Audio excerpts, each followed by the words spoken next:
Ya sudah Bu. Ya, terima kasih. Baik, saya buka terlebih dahulu. Assalamualaikum warahmatullahi wabarakatuh. Terima kasih kepada Bapak Ridwan sudah hadir, walaupun hari ini cukup sibuk karena ada upacara dan juga ada acara dengan kantor. Jadi mau tidak mau perkuliahan hari ini harus diundur sampai jam 1. Tapi insya Allah mahasiswa juga masih bisa mengikuti acara ini sampai dengan selesai. Perkuliahan ini sampai dengan selesai. Mungkin setelah ini bisa langsung saya alihkan kepada Bapak Ridwan. Untuk nanti juga Pak, ini karena kebetulan beberapa mahasiswa ada yang bentrok, jadi mungkin nanti ada yang masuk di tengah-tengah perkuliahan begitu ya Pak Ridwan ya. Terima kasih. Mungkin saya persilakan langsung kepada Pak Ridwan untuk pemaparan materi hari ini. Monggo Pak. Ya, terima kasih Bu Anggi. Ya, terima kasih juga teman-teman yang sudah hadir pada kesempatan ini. Dan saya minta maaf ya sebelumnya karena tadi yang sudah disampaikan oleh Ibu Anggi bahwa hari ini bertepatan pada Hari Pahlawan, yang mana setiap kantor atau instansi itu diwajibkan untuk mengikuti upacara. Kemudian juga dilanjutkan dengan acara-acara seremonial lainnya. Dan kebetulan saya sebagai hakim, yang mana hakim itu di dalam eh, undang-undang kekuasaan kehakiman, undang-undang peradilan umum, dan sebagainya macam, memang dalam tanda kutip sebagai pejabat negara, jadi mau tidak mau harus mengikuti ya acara-acara yang seperti itu. Toh juga memang itu kan adalah acara yang memang untuk mengenang jasa-jasa pahlawan kita gitu ya. Dan oke, kita akan mulai perkuliahan kita pada hari ini. Izin share materi ya teman-teman ya. Ya, jadi sesuai dengan RPS pada yang dikasih oleh Ibu Anggi kepada saya, walaupun memang eh, tidak sinkron dengan yang ada di dalam praktik mengajar, tetapi pada hari ini saya akan melanjutkan pembahasan berkaitan dengan hak tanggungan. Ya, salah satu hukum jaminan yang mana pada minggu yang lalu memang kita sudah membahas tentang hukum jaminan, hak tanggungan itu sendiri. Nah, tapi pada kesempatan yang lalu kita membahas mengenai berkaitan dengan pengertian, kemudian juga subjek, dan kemudian juga objek. Nah, sedangkan untuk pertemuan kedua ini berkaitan dengan hak tanggungan, kita akan membahas mengenai pembebanan hak tanggungannya itu dan pendaftaran hak tanggungannya. Dan nanti juga akan kita bahas berkaitan dengan eksekusi hak tanggungan. Nah, mengapa hal itu penting dan kenapa itu harus diulas? Karena teman-teman tidak melulu berkaitan dengan masalah-masalah definisi atau pengertian, tetapi juga bagaimana praktik-praktiknya nanti di kehidupan sehari-hari apabila nanti teman-teman juga ingin mengabdikan diri di dunia perlawyeran atau dalam hal ini advokat dan sebagainya. Nah, di sini pertama yang akan kita bahas yaitu mengenai utang yang dijamin dengan hak tanggungan. Ketentuan ini, teman-teman, itu diatur di dalam pasal 3 Undang-Undang Hak Tanggungan. Di sana disebutkan, nanti teman-teman bisa baca di dalam undang-undang itu ya. Saya juga sedang baca Undang-Undang Hak Tanggungan, yang mana di dalam pasal 3 itu disebutkan bahwa utang yang dijamin pelunasannya dengan hak tanggungan dapat berupa utang yang telah ada atau yang telah diperjanjikan dengan jumlah tertentu atau jumlah yang pada permohonan eksekusi hak tanggungan diajukan dapat ditentukan berdasarkan perjanjian utang piutang atau perjanjian lain yang menimbulkan hubungan utang piutang yang bersangkutan. Nah, di dalam ketentuan ayat 1 pasal 3 yang tadi sudah saya sampaikan bahwa terdapat beberapa hal yang didapat dijabarkan, yaitu yang pertama adalah utang yang dijamin dengan hak tanggungan meliputi utang yang telah ada. Nah, kata utang yang telah ada itu artinya telah terutang, sudah diperjanjikan dalam perjanjian utang piutang. Nah, kata utang di sini teman-teman maksudnya adalah perjanjian utang piutang atau perjanjian pinjam meminjam, dan perjanjian itu sudah ada atau perjanjian itu sudah terjadi berarti yang namanya hutang piutang. Kemudian yang kedua bisa juga utang yang telah diperjanjikan. Jadi utang itu baru diperjanjikan dan belum lahir utang piutang, tapi sudah diperjanjikan. Jadi utang yang sudah diperjanjikan itu menunjukkan utangnya belum lahir tapi baru diperjanjikan. Nah, bagaimana kita memahami utang diperjanjikan tapi belum lahir utang piutangnya? Nah, di dalam kajian hukum perdata, perjanjian utang piutang atau perjanjian pinjam meminjam ini kan merupakan perjanjian real, di mana perjanjian yang baru lahir jika objek perjanjian sudah diserahkan. Nah, sehingga debiturnya sudah terutang karena sudah menerima objek perjanjian utang piutang atau pinjam meminjamnya itu.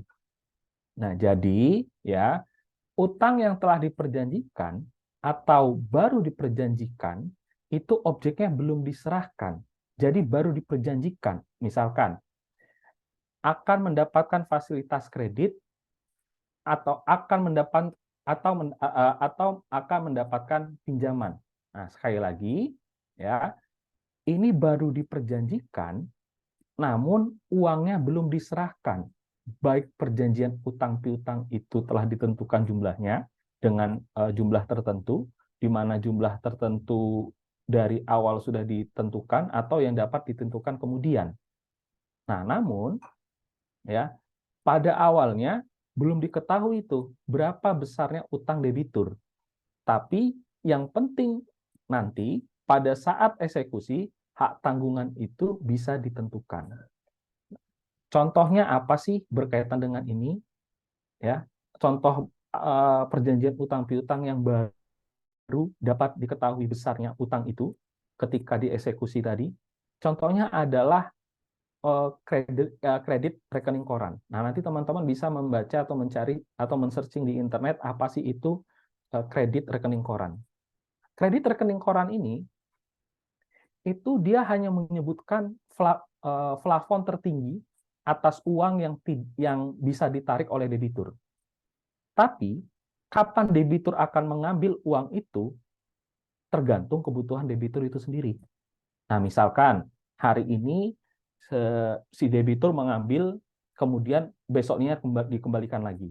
Kemudian hari ini mengambil, kemudian besoknya lagi mengambil, kemudian dikembalikan sebagian. Nah, sehingga besarnya utang debitur itu bervariasi, yaitu per hari dia berbeda.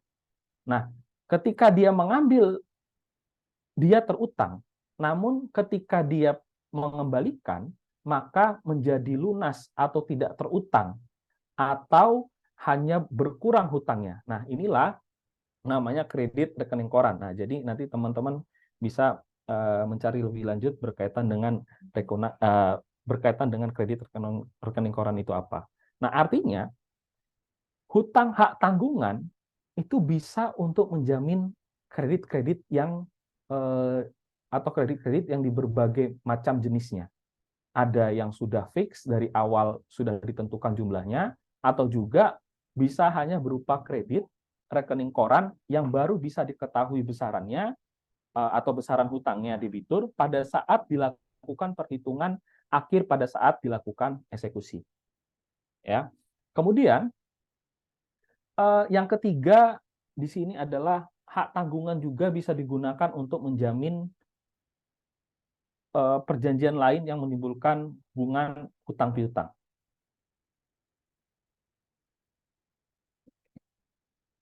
Perjanjian lain itu apa? Nah, perjanjian lain itu semua jenis perjanjian yang melahirkan hubungan utang piutang atau melahirkan hubungan perikatan yang dapat dinilai dengan sejumlah uang. Nah, jadi dia itu tidak hanya perjanjian utang piutang atau perjanjian pinjam meminjam, tetapi semua jenis perjanjian yang menimbulkan hubungan hutang piutang yang perikatannya dapat dinilai dengan sejumlah uang.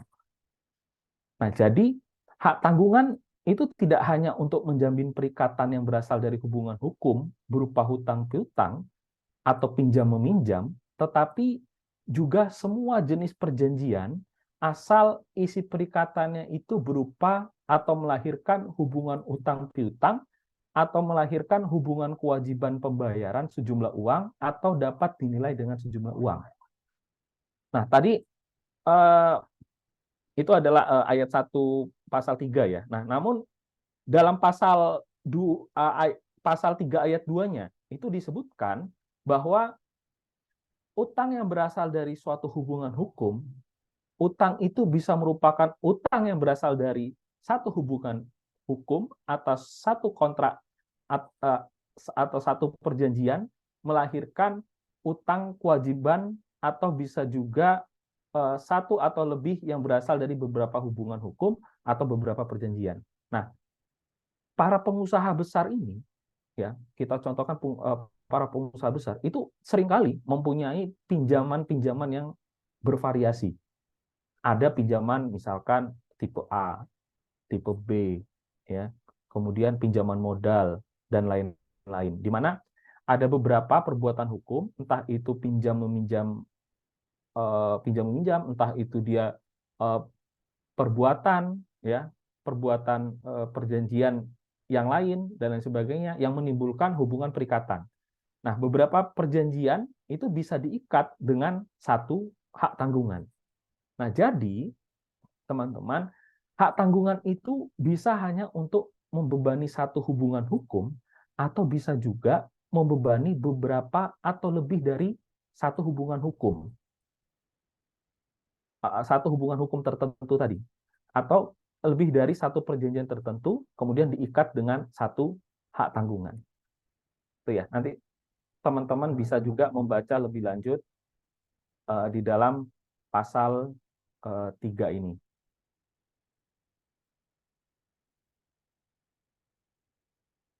Kemudian kita next. Ya. Oke. Jadi, ya, sekarang kita akan membahas atau membicarakan ketentuan pada pasal 5. Nah, di dalam pasal 5 itu tuh ada tiga ayat di dalam pasal 5 itu. Nah, ayat pertama, di bagian pertama, itu suatu objek hak tanggungan dapat dibebani dengan lebih dari satu hak tanggungan guna menjamin pelunasan satu utang. Nah, arti dari ayat ini apa? Yaitu satu bidang tanah bisa dipasang hak tanggungan lebih dari satu kali. Tentunya dengan syarat apabila nilai itu cukup.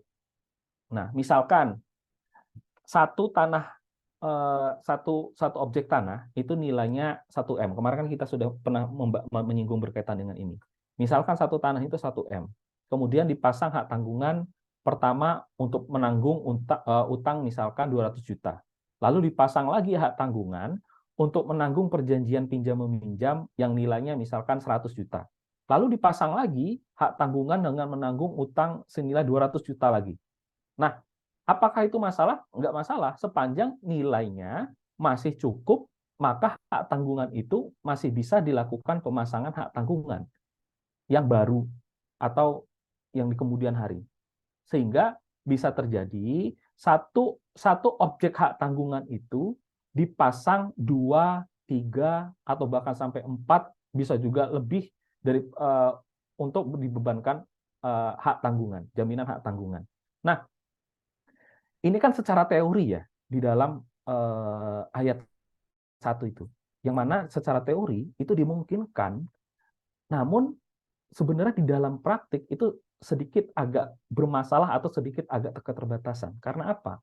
Karena untuk menjamin hak atas tanah, ya, itu dia biasanya mewajibkan untuk menyerahkan atau menunjukkan sertifikat hak atas tanah itu, kemudian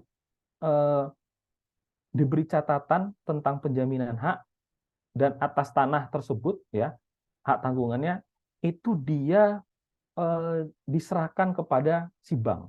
Nah, jadi seringkali suatu bank itu yang menerima penjaminan hak tanggungan ini dia memperjanjikan agar sertifikat hak atas tanah juga disimpan oleh bank. Jadi diserahkan oleh ke bank. Walaupun secara teori tadi sertifikat hak tanah setelah diberi catatan tentang jaminan hak tanggungan mestinya diserahkan kepada debitur misalkan atau pemberi hak tanggungan, tetapi dalam praktik itu seringkali diperjanjikan bahwa yang menguasai, yang memegang atau yang menyimpan sertifikat itu adalah bank selaku kreditur pemegang hak tanggungan. Nah, ini menjadi suatu hal yang dilematis antara debitur dengan pembebanan jaminan itu sendiri berkaitan dengan hak tanggungan. Dan mengapa itu dilematis? Karena mau tidak mau debitur yang membutuhkan suatu dana, ya, dia pasti akan menyerahkan sertifikat itu apabila diminta oleh kreditur. Karena kalau misalkan si debitur tidak mau menyerahkan atau tidak mau disimpan sertifikat oleh kreditur, maka biasanya dalam praktik itu kreditur tidak mau mencairkan suatu dana yang diperjanjikan oleh mereka. Nah, atau perjanjian itu tidak pernah tidak akan dilakukan. Karena apa? Ya walaupun memang sertifikat itu atau objek itu tetap dikuasai oleh debitur, biasanya si kreditur itu yang menganggap bahwa ya sertifikat itu kan sudah dijaminkan, maka sertifikat itu harus dibawa oleh kreditur. Nah, Pak, jadi kalau sertifikatnya itu sudah ada pada pihak si bank atau kreditur, ya maka debitur akan kesulitan untuk menjaminkan atau menjaminkan lagi hak atas tanahnya kepada orang lain, kecuali krediturnya adalah bank itu sendiri. Atau bank itu lagi yang kemudian memberikan fasilitas pinjaman atau kredit baru dan dijamin dengan hak tanggungan atas objek yang sama. Nah, jadi secara teknis ya, teman-teman, seringkali debitur itu kesulitan untuk kemudian menguasai sertifikat itu dan kemudian memanfaatkan sertifikat itu untuk membebankan hak jaminan lain, hak tanggungan lain ya dengan kreditur yang lain lagi. Karena pasti itu ditahan di dalam praktiknya. Dan sangat banyak termasuk beberapa beberapa sistem-sistem pinjaman, misalkan kalau di DBR itu adalah lebih diguna, atau fasilitas-fasilitas pinjaman lunak ya, kemudian dijaminkan sertifikat menjadi hak tanggungan, kemudian pihak bank pasti akan menyimpan itu ke dalam brankas dijadikan satu dengan administrasi-administrasi lainnya. Dan kalau misalkan kita mau minta ya berbelit-belit karena si si bank pasti tidak akan merelakan sertifikat itu di dibawa oleh si debitur. Nah, kemudian untuk ayat 2-nya sendiri. Di situ ayat 2 mengatakan bahwa apabila suatu objek hak tanggungan dibebani dengan lebih dari satu hak tanggungan, maka peringkat masing-masing hak tanggungan itu ditentukan menurut tanggal pendaftarannya pada kantor pertanahan. Nah, di pertemuan awal mungkin sudah kita sampaikan bahwa perjanjian jaminan hak tanggungan ini itu kan merupakan perjanjian kebendaan yang melahirkan hak kebendaan berupa hak kebendaan yang bersifat atau yang memberikan jaminan. Ya. Nah, hak kebendaan ini kan dia mengenal suatu peringkat atau mengenal preferensi atau mengenal tingkatan-tingkatan, yang mana hak kebendaan yang lahir yang lebih dulu kedudukannya, yang lebih tinggi dari hak kebendaan yang lahir kemudian. Yang mana hak tanggungan yang lahir lebih dulu kedudukannya itu dia lebih tinggi dari hak tanggungan yang lahir kemudian. Untuk menilai peringkat hak tanggungan, kalau satu objek hak tanggungan dipasang lebih dari satu pembebanan hak tanggungan, maka untuk menilai mana yang lebih tinggi antara hak tanggungan yang satu dengan hak tanggungan yang lain, itu adalah dilihat dari tanggal pendaftaran pada kantor pertanahan atau dalam hal ini ATR BPN. Nah, karena dalam proses penjaminan hak tanggungan itu diikuti pula dengan pendaftaran hak tanggungan di kantor pertanahan atau ATR BPN tadi. Nah, tanggal pendaftaran kantor pertanahan inilah yang menentukan kedudukan lebih tingginya di antara penjaminan hak tanggungan tersebut. Nah, pertanyaannya, bagaimana sih kalau ternyata tanggal pendaftarannya itu sama? Misalkan di dalam praktik bisa saja terjadi suatu hak atas tanah kemudian dipasang lebih dari satu perjanjian hak tanggungan, dan ternyata tanggal pendaftarannya itu sama, didaftarkan pada waktu yang sama pula ya di kantor pertanahan. Nah, itulah kemudian ditentukan dalam ayat 3-nya, yang mana peringkat hak tanggungan yang didaftar pada tanggal yang sama ditentukan menurut tanggal pembuatan APHT-nya, akta pemberian hak tanggungan yang dibuat di hadapan PPAT. Nah, di sini tidak mungkin ya, atau jarang sekali terjadi pembuatan APHT itu dilakukan sekaligus pada hari yang sama dan berurutan. Itu tidak mungkin tidak mungkin hal itu terjadi. Jadi yang pertama, untuk menentukan peringkat itu dilihat dari tanggal pendaftaran di kantor pertanahan, ya. Lalu kalau tanggal pendaftarannya sama, maka yang ditentukan adalah tanggal pembuatan APHT-nya atau pemberian hak tanggungan di kantor PPAT atau pejabat pembuat akte tanah, ya, gitu. Kemudian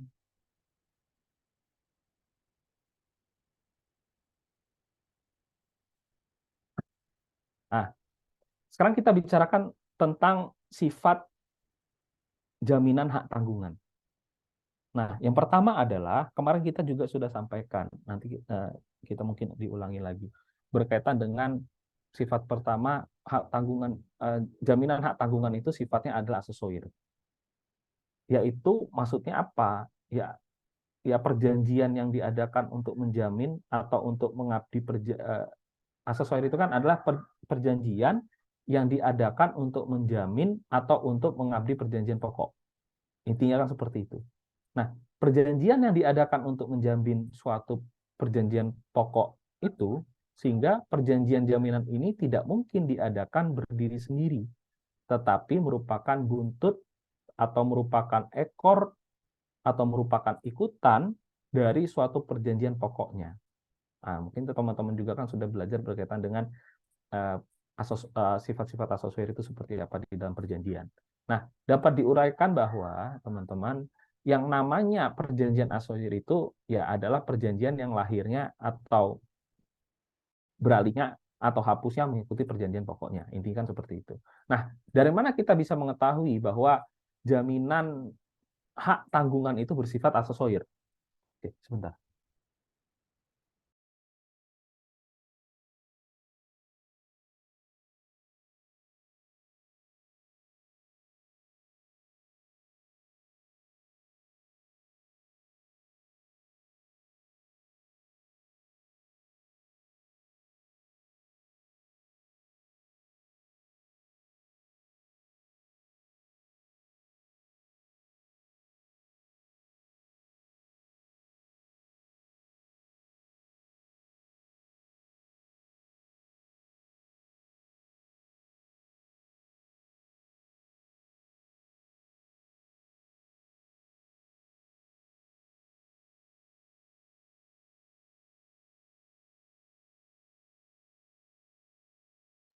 Oke.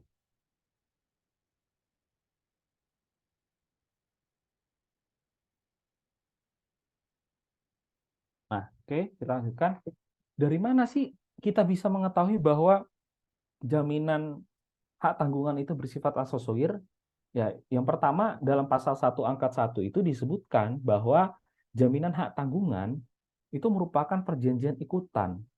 Perjanjian yang diadakan semata-mata untuk mengikuti, untuk menjamin suatu hubungan tertentu atau perjanjian pokok tertentu. Nah, jadi dia diadakan semata-mata untuk menjamin pemenuhan suatu kewajiban perikatan dari hubungan hukum tertentu. Nah, juga bisa kita lihat nanti di dalam pasal 16 Undang-Undang Hak Tanggungan itu kan mengatur tentang peralihan dari perjanjian pokok.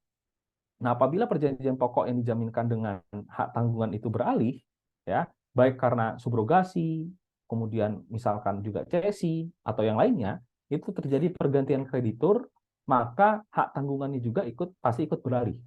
Nah, pasal 18 juga nanti teman-teman bisa baca, itu juga menyebutkan bahwa kalau perjanjian pokoknya itu hapus, maka perjanjian jaminan juga ikut hapus.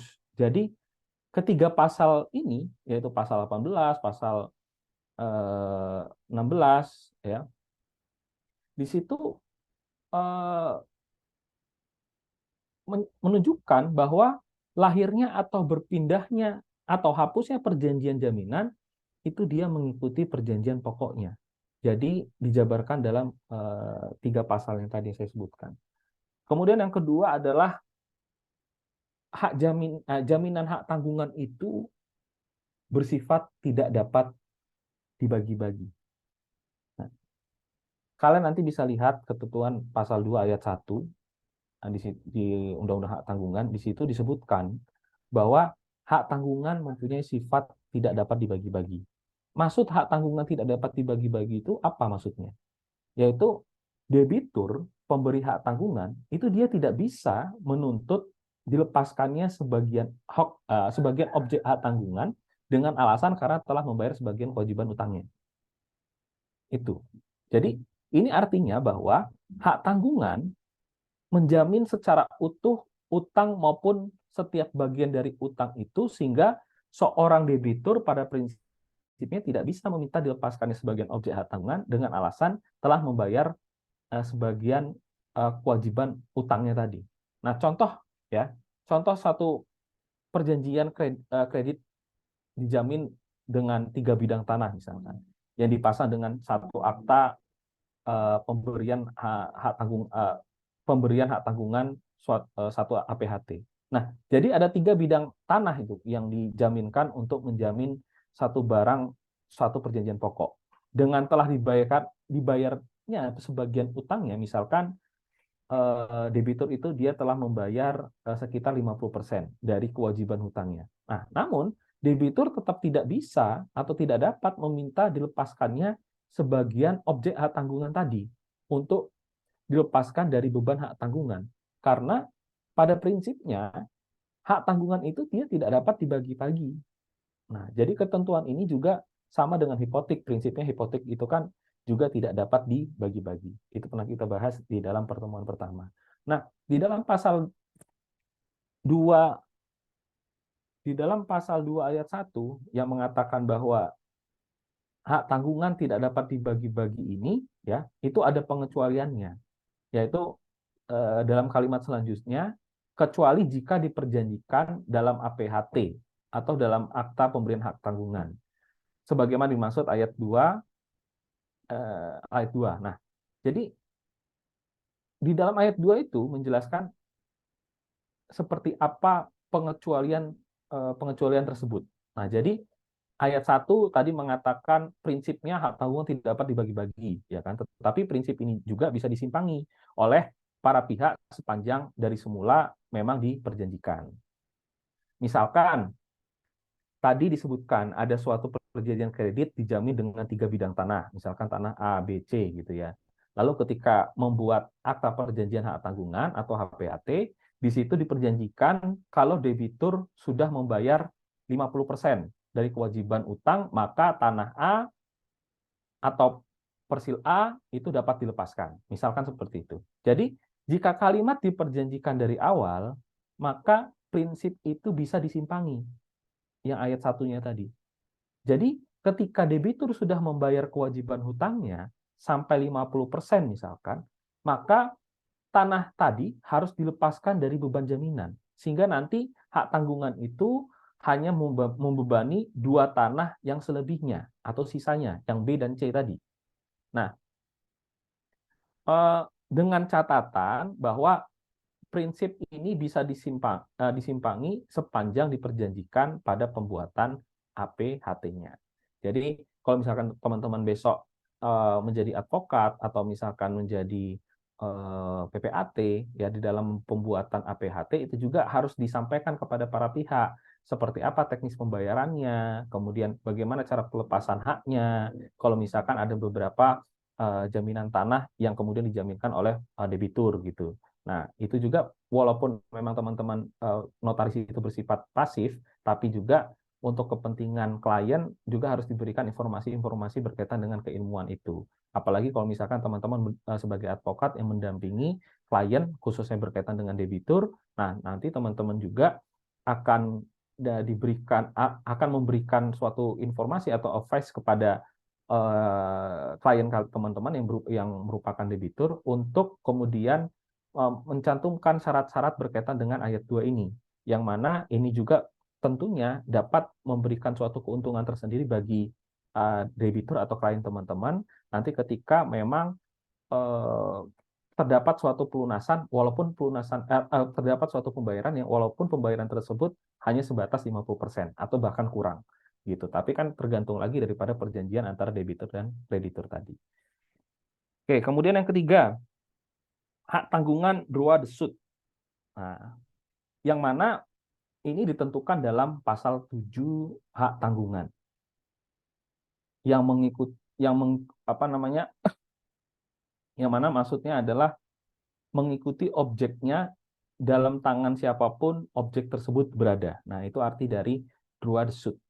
Jadi misalkan nih, setelah tanah itu dijaminkan, ternyata oleh debitur tanah itu kemudian dialihkan kepada orang lain dengan berbagai macam cara debitur untuk mengalihkan benda itu yang sekarang dikuasai atau dalam kekuasaan orang lain, kemudian kreditur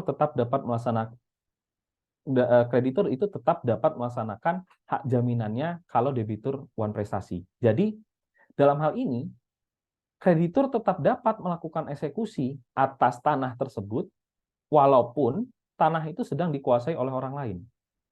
Jadi kalau debitur mengalihkan kepada orang lain, ya, maka kreditur tetap dapat melakukan eksekusi atas hak atas tanah tersebut.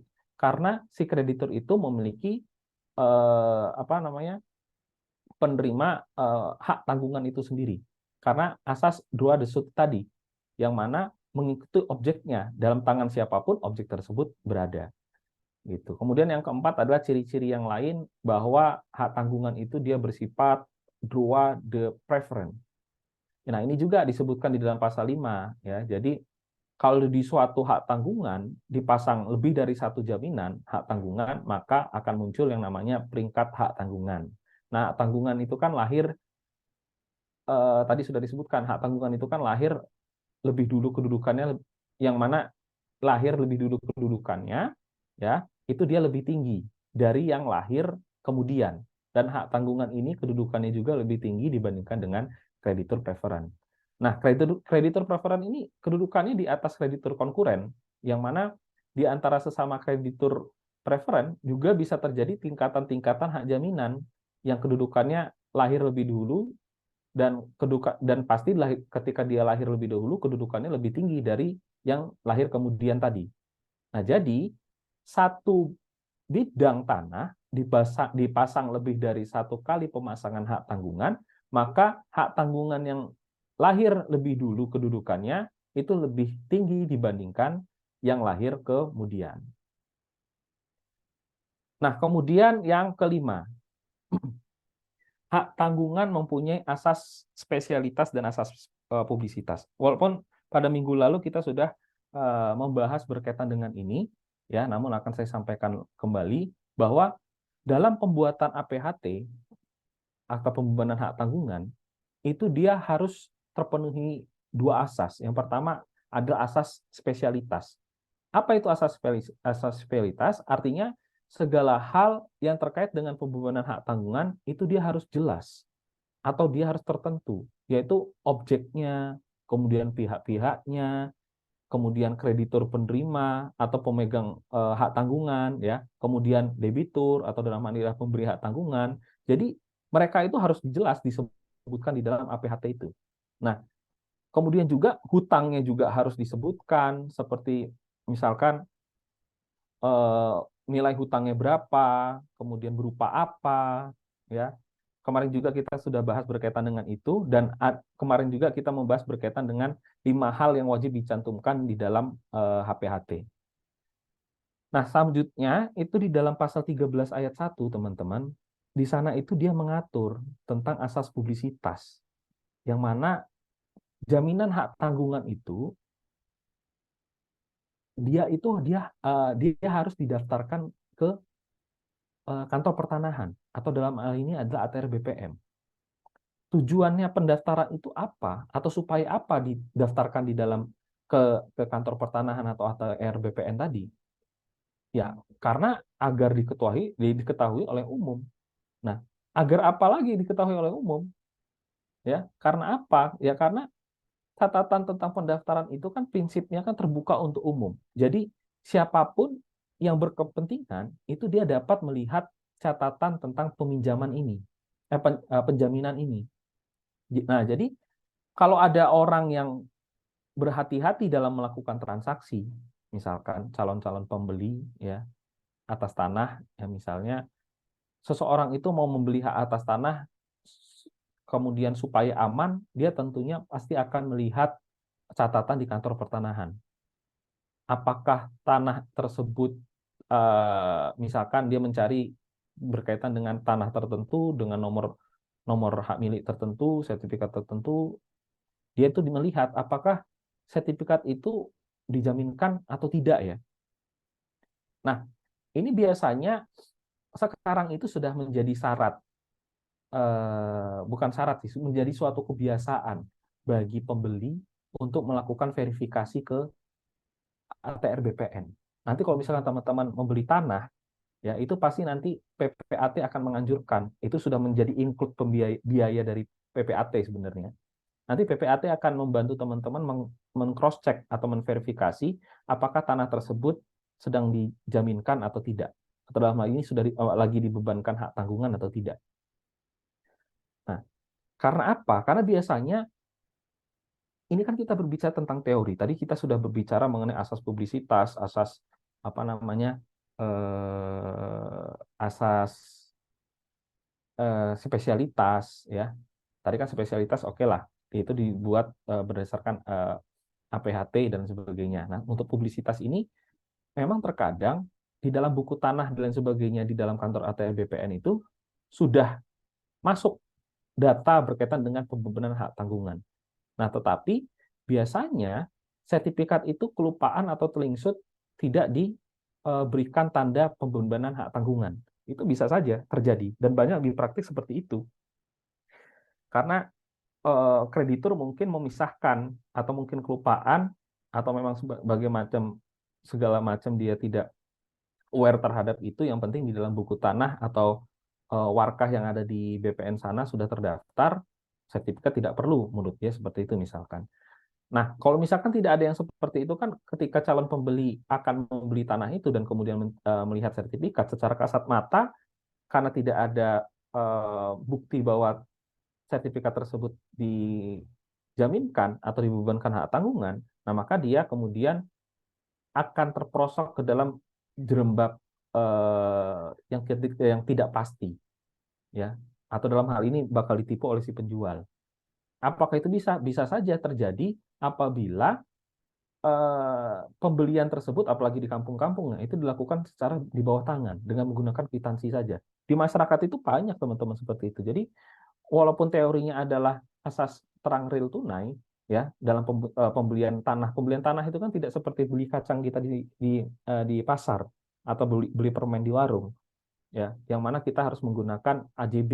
Nah, tapi di dalam masyarakat kita yang di pelosok-pelosok sana, di kampung sana, walaupun sudah ada sertifikat, tetapi sertifikat itu hanya diserahkan saja kepada si pembeli, kemudian uh, mereka membuat kwitansi berkaitan dengan jual beli tanah tanpa harus adanya pergantian nama di dalam sertifikat. Itu bisa saja terjadi sehingga ketika orang-orang yang peduli atau aware untuk kehati-hatian mereka, calon pembeli itu sesuai dengan kebiasaan sekarang, itu pasti akan meminta kepada PPAT untuk membantu memverifikasi di BPN atau ATR BPN tadi atau kantor pertanahan, apakah sertifikat tersebut ditanggungkan atau tidak, atau sedang ditanggungkan atau tidak. Nah, jadi pada prinsipnya ya, pendaftaran hak tanggungan itu berlaku untuk umum. Dan tentunya walaupun dikatakan berlaku untuk umum, artinya hanya orang-orang yang berkepentingan, misalkan orang-orang yang akan membeli, ya kan, atau atas suatu bidang tanah yang yang ini bisa melihat catatan di kantor pertanahan. Nah, jadi hanya misalkan, makanya biasanya orang itu meminta bantuan kepada PPAT supaya PPAT, karena kan PPAT kan banyak rekanan-rekanan dia di ATR BPN. Nah, itu kemudian dengan biaya tertentu, ya administratif tertentu, dia kemudian dapat melihat apa namanya warkah atau publisitas yang ada di BPN tersebut. Nah, kemudian yang keenam, yang terakhir, yaitu hak tanggungan merupakan kreditur separatis. Nah, ini diatur di dalam pasal 21. Teman-teman, nanti teman-teman bisa baca di Undang-Undang Hak Tanggungan. Yang mana apabila pemberi hak tanggungan dinyatakan valid, itu pemegang hak tanggungan tetap berwenang melakukan segala hak yang diperolehnya menurut ketentuan Undang-Undang Hak Tanggungan itu. Artinya apa? Jadi kedudukan sebagai kreditur pemegang hak tanggungan itu di atas kreditur kepailitan. Jadi kreditur pemegang hak tanggungan tetap dapat menggunakan hak preferennya atau hak didahulukannya dibandingkan para kreditur konkuren atau kreditur atas dasar kepailitan. Harus juga bisa dikatakan, jadi pemegang tanggungan ini tidak tunduk pada putusan kepailitan. Dia berhak untuk melakukan hak-haknya, untuk melakukan eksekusi, mendahului hak-hak daripada kreditur berdasarkan kepailitan tadi. Nah, inilah beberapa sifat khusus daripada jaminan hak tanggungan. Jadi, sehingga menjadikan hak tanggungan itu sebagai hak jaminan yang cukup kuat, cukup ampuh, yang dapat melindungi hak-hak atau kepentingan kreditur. Nah, makanya di dalam perkembangan bisnis sekarang, pasti bank atau lembaga-lembaga pembiayaan itu, kalau kecuali PNS ya, PNS itu kan nanti di dalam membuat suatu perjanjian hutang piutang, misalkan pendanaan lunak dan sebagainya, itu cukup hanya SK saja. Karena kalau PNS itu kan pasti susah sekali dia kemudian dipecat gitu kan, pasti tidaknya dimutasi lah atau di demosi gitu kan. Tapi kalau misalkan warga umum, ya susah sekali kalau misalkan dia tidak memiliki jaminan, ya apalagi kalau misalkan hutangnya itu besar, pasti hak tanggungan inilah yang kemudian dibebankan oleh kreditur atau bank untuk menjamin terlaksananya apabila debitur itu wan prestasi. Karena bank itu juga kan sendiri adalah dalam hal ini adalah bisnis pembiayaan, yang mana ketika mereka memberikan suatu pembiayaan kepada seorang debitur, maka diharapkan adalah ada suatu timbal balik, yang mana timbal balik itu berupa keuntungan. Nah, namun kalau misalkan terjadi suatu prestasi atau tersendat terhadap pembayaran dilakukan oleh debitur, ya maka karena hak tanggungan ini, nanti kita akan bahas berkaitan dengan itu, hak tanggungan ini memiliki suatu jaminan yang sangat kuat, kemudian cukup ampuh, maka ini dapat dikatakan melindungi hak-hak melindungi hak-hak dan kepentingan dari kreditur itu sendiri. Jadi agar dia mendapatkan jaminan pengembalian dari dana yang sudah dikeluarkan olehnya, berikut dengan bunga-bunganya misalkan, atau denda-dendanya dan sebagainya. Gitu. Kemudian, oke.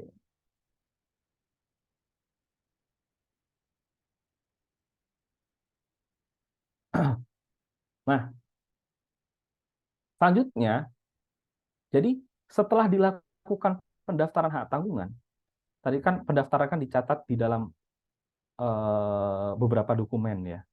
Jadi pendaftaran itu dicatat di beberapa dokumen. Kalau nggak salah itu ada 3 dokumen, yaitu di dalam buku tanah atau dalam buku tanah hak tanggungan, kemudian di dalam buku tanah hak atas tanah, kemudian juga dicatat di dalam sertifikat hak atas tanah. Jadi ada 3 dokumen berkaitan dengan pendaftaran atau pencatatan pembebanan hak tanggungan. Nah, jadi itu gunanya untuk apa? Ya gunanya ya sebagai bukti bahwa telah lahir hak tanggungan, yang mana nanti kantor pertanahan akan menerbitkan dokumen yang disebut dengan istilah sertifikat hak tanggungan. Jadi sertifikat hak tanggungan ini itu merupakan salinan dari buku tanah hak tanggungan yang ada di BPN. Jadi kalau misalkan teman-teman melihat yang namanya sertifikat, itu dia bukan sertifikat asli. Dia pasti kalau misalkan hak milik, kemudian hak-hak yang lain yang namanya sertifikat, ya, perlu teman-teman ketahui, itu bukan sertifikat asli, tetapi dia adalah salinan dari buku tanah yang ada di BPN. Nah, salinan dari pendaftaran hak tanggungan, ya itu disebut dengan sertifikat hak tanggungan. Nah, kalau buku tanah hak tanggungan itu kan dipegang oleh kantor pertanahan. Kemudian sertifikat hak tanggungan itu nanti dipegang oleh kreditur pemegang hak tanggungan. Jadi gitu. Nah, jadi sekali lagi kantor pertanahan itu setelah mencatat pendaftaran hak tanggungan di dalam 3 dokumen tadi, ya, kemudian akan menerbitkan sertifikat hak tanggungan sebagai bukti lahirnya atau lahirnya jaminan hak tanggungan. Nah, apa pentingnya sertifikat hak tanggungan bagi kreditur pemegang hak tanggungan? Nah, jadi di dalam, kalau misalkan nanti teman-teman punya contoh atau orang tua teman-teman atau nanti di internet ya, jadi di dalam sertifikat hak tanggungan itu dia terdapat irah-irah seperti putusan pengadilan. Teman-teman kan besok mungkin nanti ada tugas berkaitan dengan pencarian beberapa putusan untuk dianalisis. Nah, putusan dan sertifikat hak tanggungan itu sama. Itu ada irah-irahnya. Irah-irah itu apa? Irah-irah itu yang frasanya demi keadilan berdasarkan ketuhanan yang Maha Esa. Itu yang disebut dengan irah-irah. Nah, sehingga sertifikat hak tanggungan ini dia mempunyai kekuatan eksekutorial sama seperti dengan putusan pengadilan. Nah, suatu dokumen yang dicantumkan kata-kata demi keadilan berdasarkan ketuhanan yang Maha Esa tadi itu merupakan dokumen yang memiliki kekuatan eksekutorial. Artinya dia siap untuk dieksekusi atau dapat dieksekusi. Nah, kedudukan sertifikat hak tanggungan ini dikatakan seperti dikatakan sama dengan putusan hakim tadi yang saya bilang, yang mana putusan hakim yang sudah inkrah, yang mana ketika putusan hakim sudah inkrah itu kan didapat dieksekusi. Ya, inkrah itu kan artinya telah memperoleh kekuatan hukum tetap, atau dalam hal ini dia sudah inkrah dan siap untuk dieksekusi. Nah, sehingga sertifikat hak tanggungan itu dapat menjadi alat atau menjadi sarana bagi kreditur pemegang hak tanggungan untuk melakukan eksekusi hak tanggungan ketika si debitur itu melakukan suatu prestasi. Nah, jadi dengan adanya pembebanan hak tanggungan, ini tidak perlu lagi proses-proses formil apabila debitur itu prestasi. Proses formil itu seperti apa sih? Yaitu ya dengan melakukan somasi sebanyak 3 kali, ya kan? Kemudian melakukan gugatan, baik itu dia melakukan gugatan biasa maupun gugatan sederhana ke pengadilan. Jadi dengan pembebanan hak tanggungan itu dapat memudahkan bagi kreditur untuk eh, apa? Untuk mengeksekusi langsung agar biaya yang telah dikeluarkannya tadi kemudian cepat untuk kembali. Karena kalau misalkan lembaga-lembaga pembiayaan yang tadi sudah saya bilang, dia kan memang bisnis pembiayaan. Jadi mereka harus berputar terus itu yang namanya uangnya. Jadi tidak boleh tersendat. Makanya di dalam undang-undang hak tanggungan itu di beberapa prinsipnya ya berkaitan dengan titel eksekutorial ini, yang mana dia dapat langsung dieksekusi. Nanti kita akan membahas berkaitan dengan eksekusi itu di bagian slide-slide akhir. Nah, jadi seorang kreditur itu yang memegang atau menguasai atau memiliki ya hak tanggungan itu dia seolah-olah sudah menang atau sudah menang perkara, atau dia sudah, dalam hal ini tanda kutip, dia sudah memegang suatu putusan yang telah inkrah tadi ketika debitur prestasi tanpa perlu mengajukan gugatan pengadilan secara langsung yang tadi saya sudah sampaikan. Jadi pelaksanaan eksekusinya itu seperti ya halnya putusan pengadilan, yaitu dengan meminta fiat eksekusi dari ketua pengadilan, kemudian meminta dulu keluarkan surat penetapan eksekusi dari ketua pengadilan dan sebagainya. Nanti kita bahas berkaitan eksekusi itu di bagian slide selanjutnya.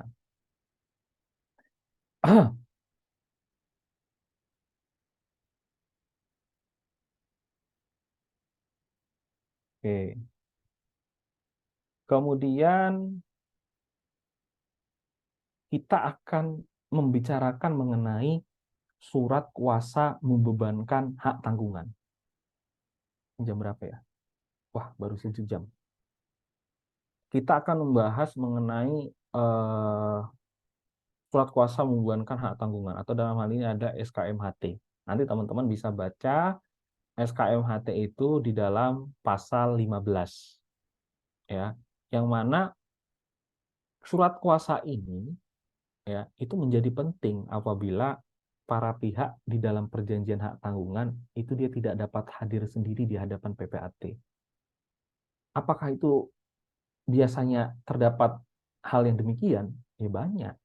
Misalkan eh, banyak CEO atau direktur-direktur perusahaan yang sesuai dengan ADRT dia memiliki suatu hak untuk atas aset-aset perusahaan, ya, atau misalkan juga orang perorangan yang dia tidak dapat hadir menghadap PPAT untuk membuat perjanjian pembebanan hak tanggungan, misalkan karena dia keluar negeri atau dia sakit yang memang tidak dapat dilakukan suatu atau dia tidak dapat hadir, apalagi dia sakit keras. Tentu ketika dia sakit keras, kenapa dia melakukan suatu hutang piutang atau membuat suatu hutang piutang, misalkan hutang piutang itu juga akan digunakan untuk pengobatan dirinya, misalkan. Ya, undang-undang ini kemudian memberikan suatu fasilitas, ya kamu tidak perlu hadir pula, ya, atau tidak perlu hadir. Nah, nanti akan dibuat yang namanya surat kuasa membebankan hak tanggungan atau dalam hal ini adalah SKMHT. Kemudian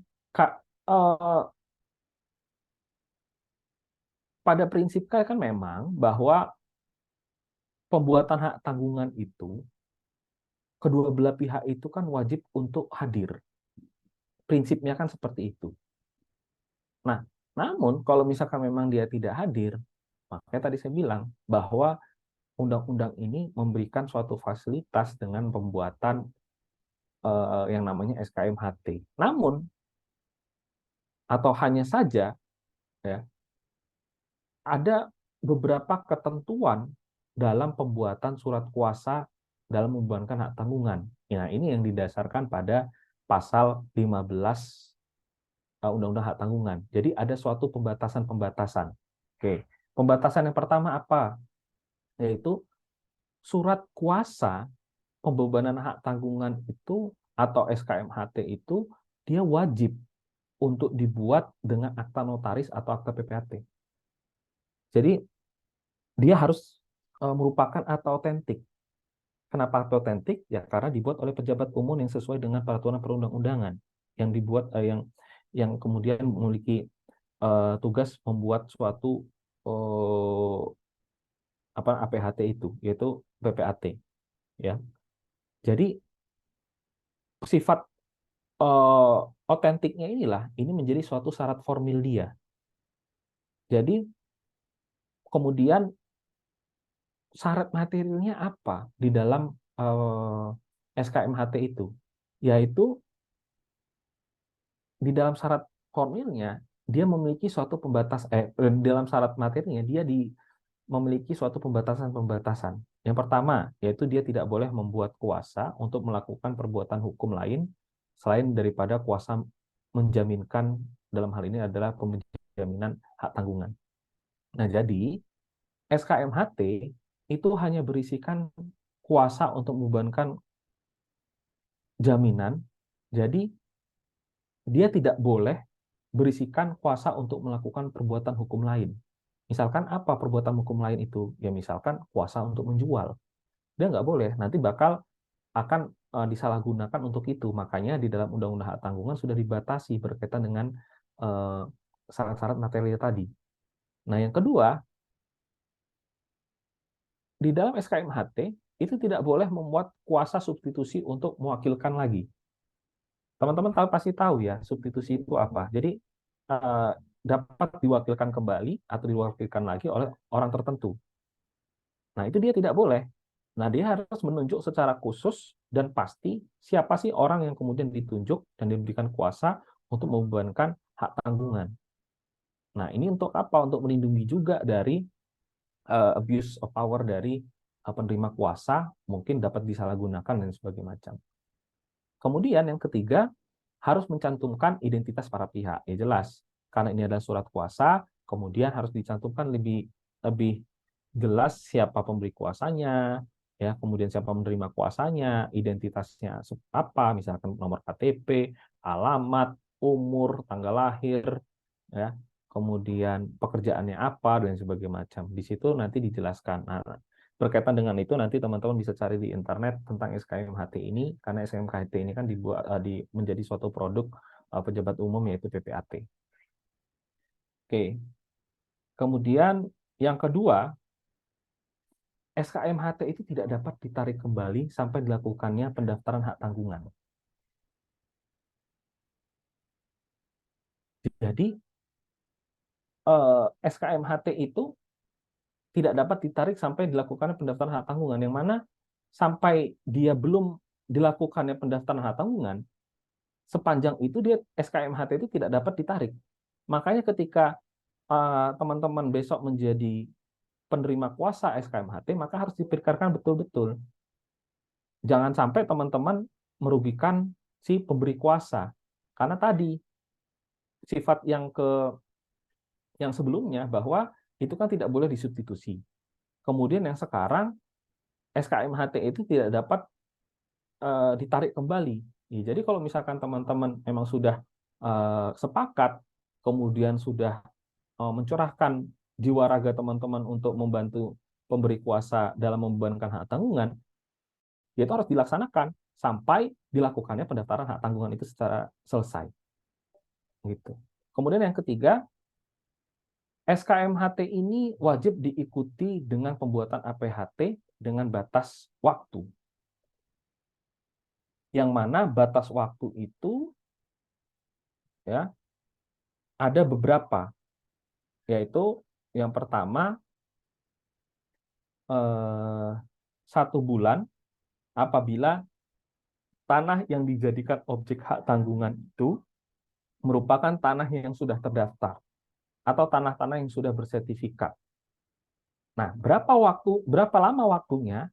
Yaitu maksimal 1 bulan sejak pembuatan SKMHT itu, kemudian diikuti dengan pembuatan APHT. Nah, jadi apabila ternyata tanahnya merupakan tanah yang belum terdaftar, bagaimana? Nah, sudah kita bicarakan mungkin di dalam pertemuan-pertemuan sebelumnya bahwa tanah yang belum terdaftar itu kan bisa dijadikan objek hak tanggungan, ya. Jadi sekaligus dilakukan kemudian proses-proses pendaftaran dan persertifikatan tanah. Kemarin kalau nggak salah sudah membahas berkaitan dengan itu. Nah, dalam kondisi ini maka jangka waktunya adalah 3 bulan. Jadi SKMHT tadi dia harus diikuti juga dengan pembuatan APHT atau akta pemberian hak tanggungan. Jadi batasannya 1 bulan atau 3 bulan itu tergantung apakah tanahnya sudah bersertifikat ataukah belum. Nah, selanjutnya pembatasan waktu 1 bulan atau 3 bulan ini itu berlaku terhadap kredit-kredit tertentu. Contohnya apa? Itu misalkan kredit program yang diberikan oleh pemerintah untuk kredit-kredit tertentu tadi. Bisa saja APHT ini sampai berakhirnya masa kredit tadi. Nah, jadi ini dibatasi terhadap kredit tertentu. Pembatasan itu tidak berlaku, tapi sepanjang kredit itu termasuk di dalam kriteria kredit yang dikecualikan. Nah, pertanyaannya, bagaimana kalau ada SKMHT yang tidak diikuti dengan pembuatan APHT? Nah, akibat hukumnya yang menjadi batal. Sehingga ketika tidak bisa dijadikan lagi sebagai alas hak, sehingga dia tidak bisa dijadikan lagi sebagai alas hak untuk melakukan pendaftaran hak tanggungan. Itu dia jadi batal. Kemudian slide 6.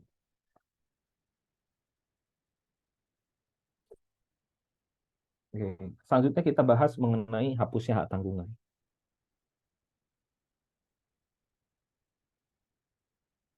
Ya. Pertama, hak tanggungan itu hapus apabila hapusnya utang yang dijamin tadi.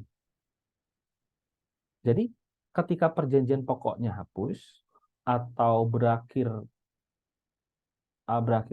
masa perjanjian, maka perjanjian jaminan hak tanggungan itu juga ikut hapus. Nah, inilah salah satu perjanjian asosier, yaitu atau berakhirnya perjanjian pokok, maka berakhir pula perjanjian jaminan. Tadi kan kita sudah bahas berkaitan dengan perjanjian asosier ini.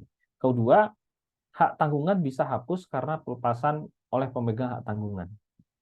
Jadi, kreditur hak tanggungan, dia melepaskan beban jaminan atau melepaskan objek hak tanggungan dari beban jaminan atau atas kemauan kreditur itu sendiri.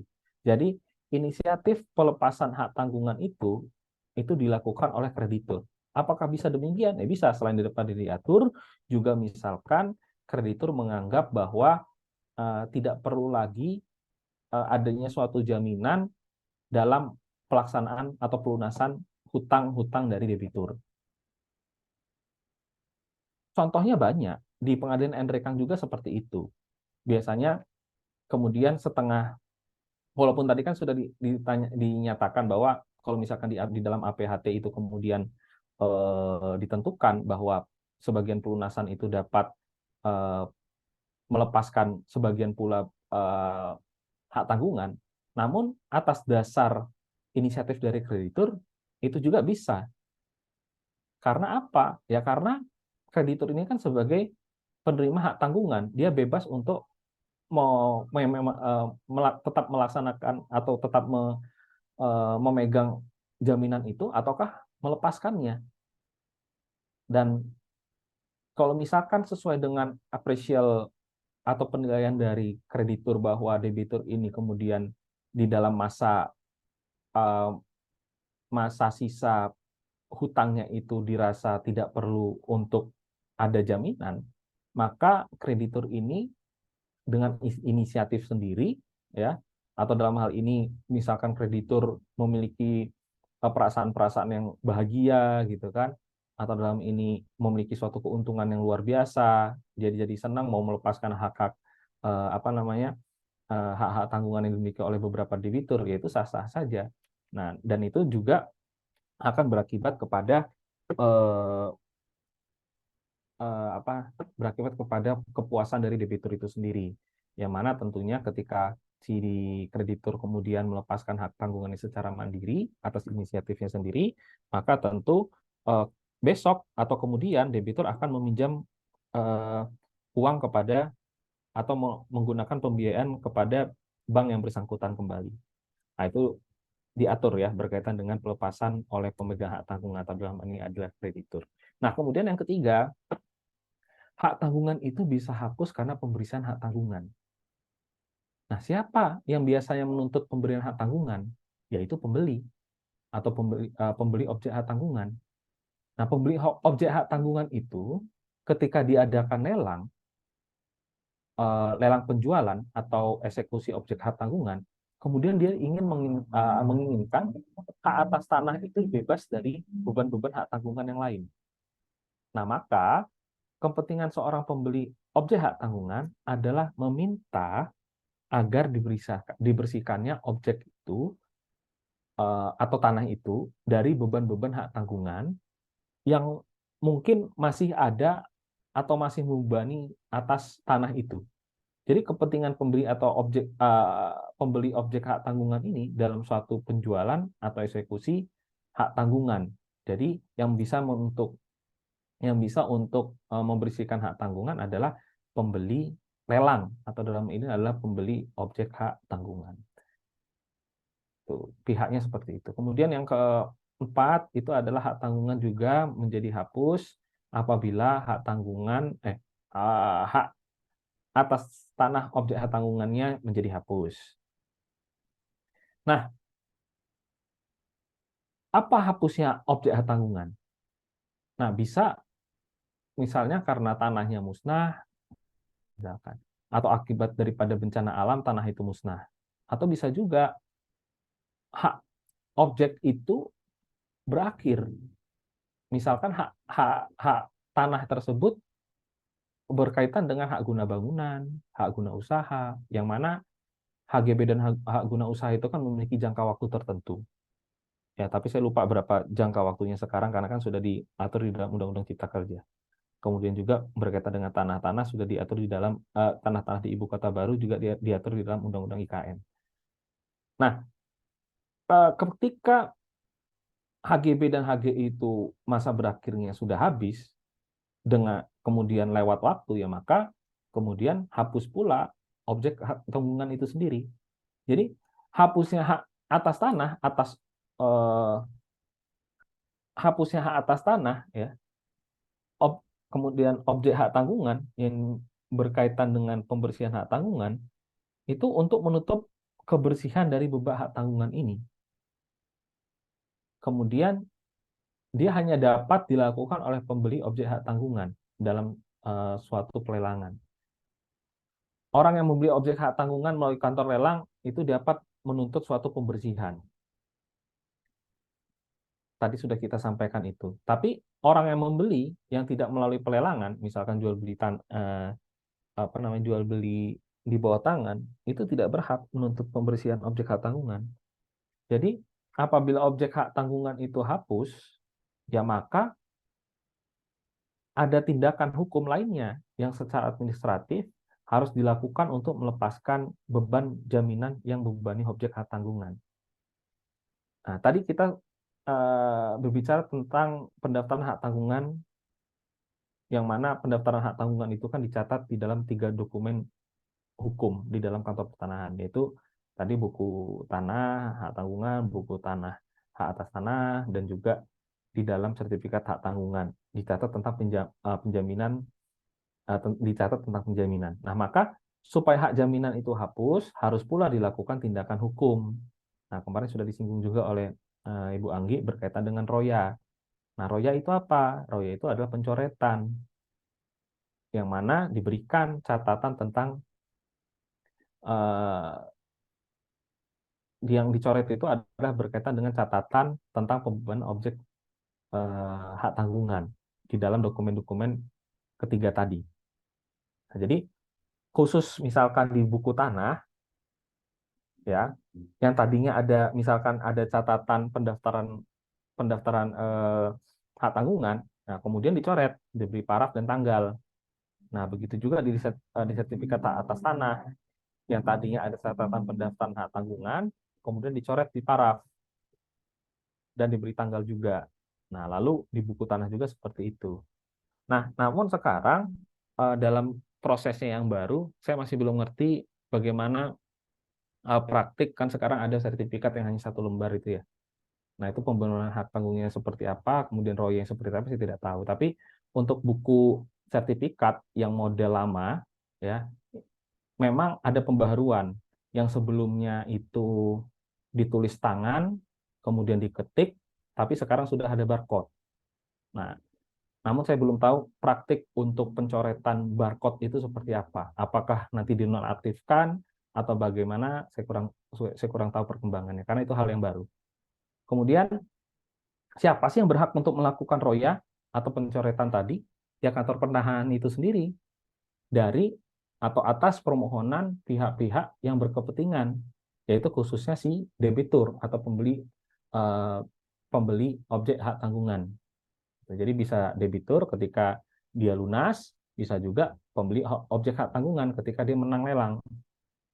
Nah, bisa nanti dalam praktiknya akan dibuat suatu pengantar oleh kreditur. Misalkan debitur ini sudah lunas atau melunasi hutangnya, maka nanti dibuat suatu pengantar yang mana di situ pengantar tersebut dijelaskan bahwa telah terjadi suatu pelunasan atas hutang piutang dalam perjanjian pokok yang atas apa namanya perjanjian pokok tersebut yang kemudian melahirkan pembebanan hak tanggungan dan itu sudah dilunasi, maka kemudian dapat dilakukan pencoretan, dan pencoretan tersebut itu dilakukan di kantor pertanahan tempat hak tanggungan itu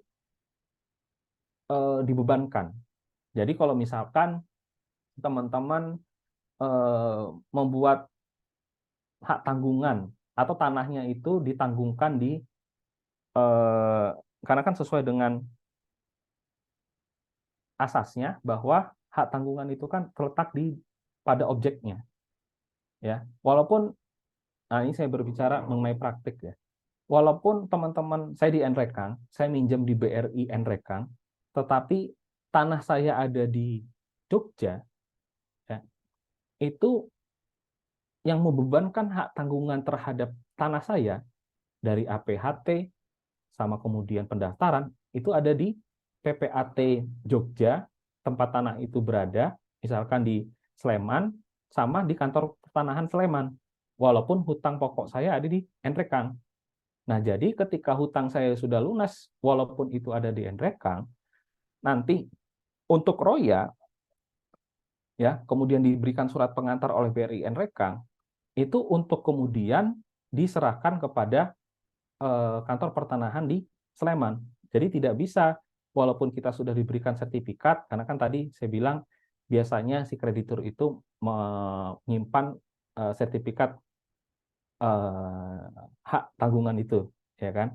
Jadi ketika lunas diberikan kembali kepada debitur, namun untuk melakukan roya itu tidak bisa dilakukan di kantor pertanahan Nrekang, tetapi harus di kantor pertanahan pembuat atau pendaftar hak tanggungan itu.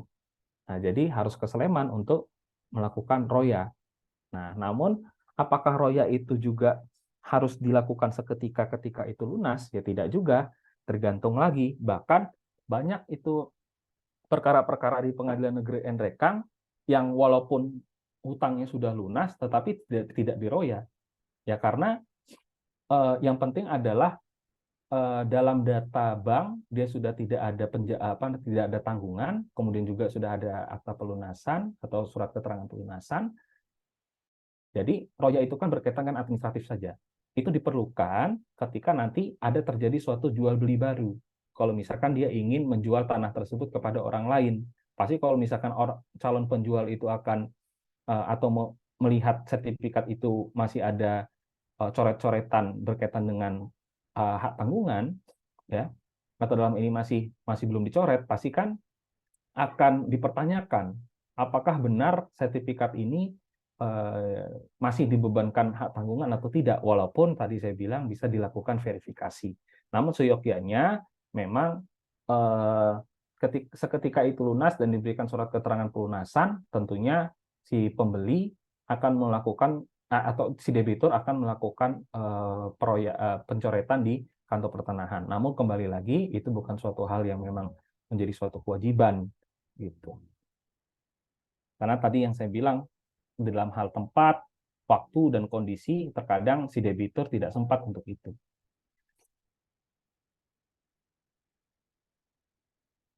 Oke, ini adalah slide yang terakhir. Nah, ini mungkin agak lebih cepat pada hari ini, karena juga hari Jumat, dan saya mohon maaf juga karena telat, bukannya karena sengaja, karena banyak kegiatan. Oke, yang terakhir adalah mengenai eksekusi hak tanggungan. Nah, ini hal yang paling penting di dalam slide ini, karena dalam pembicaraan pada hari ini, karena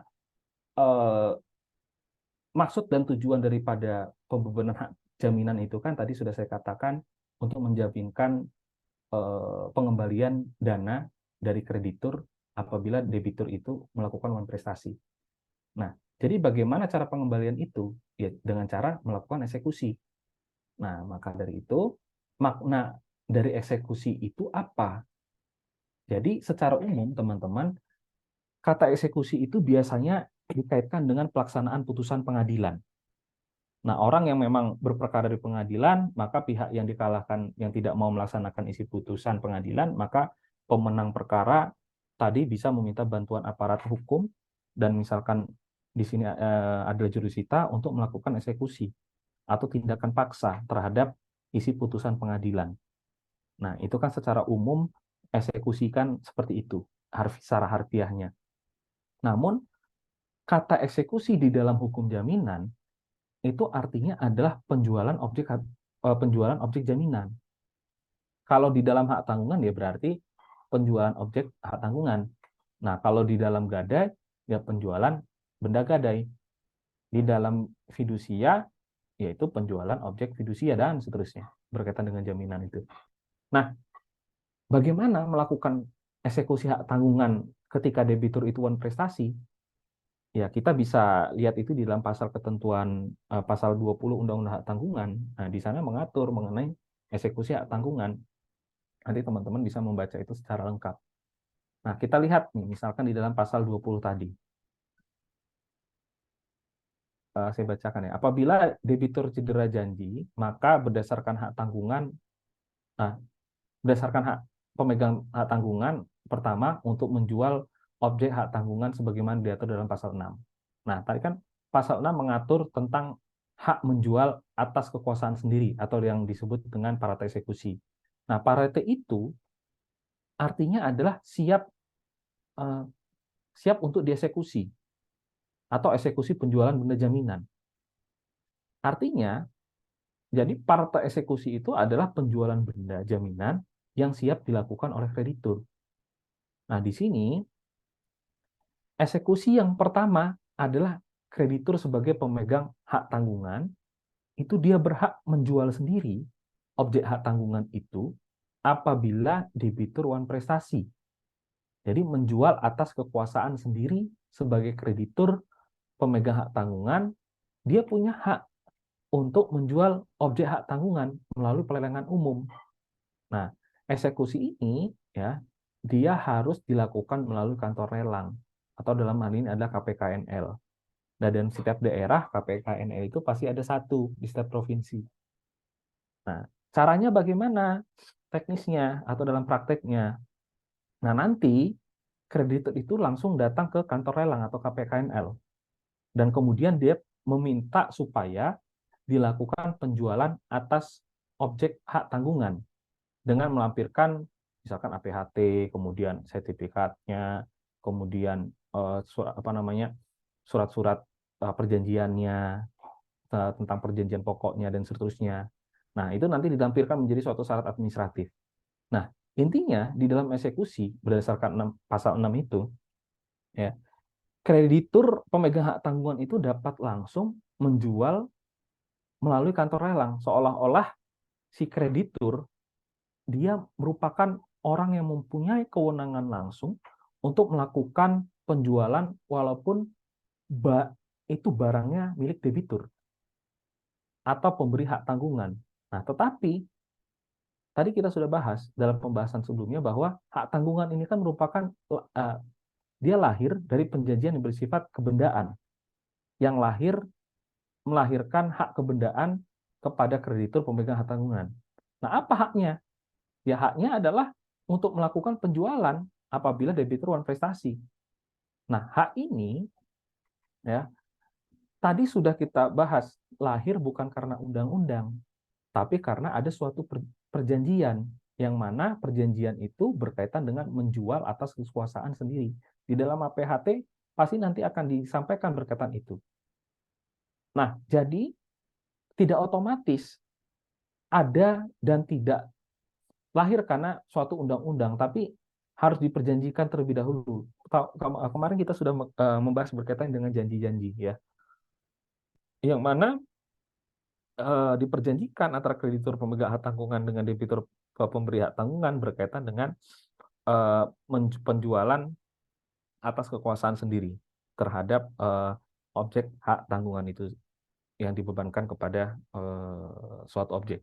Nah, jadi dalam penjualan yang model pertama, yaitu parata eksekusi atau hak menjual atas kekuasaan sendiri, ini dilakukan dengan cara kreditur mengajukan permohonan lelang ke kantor lelang.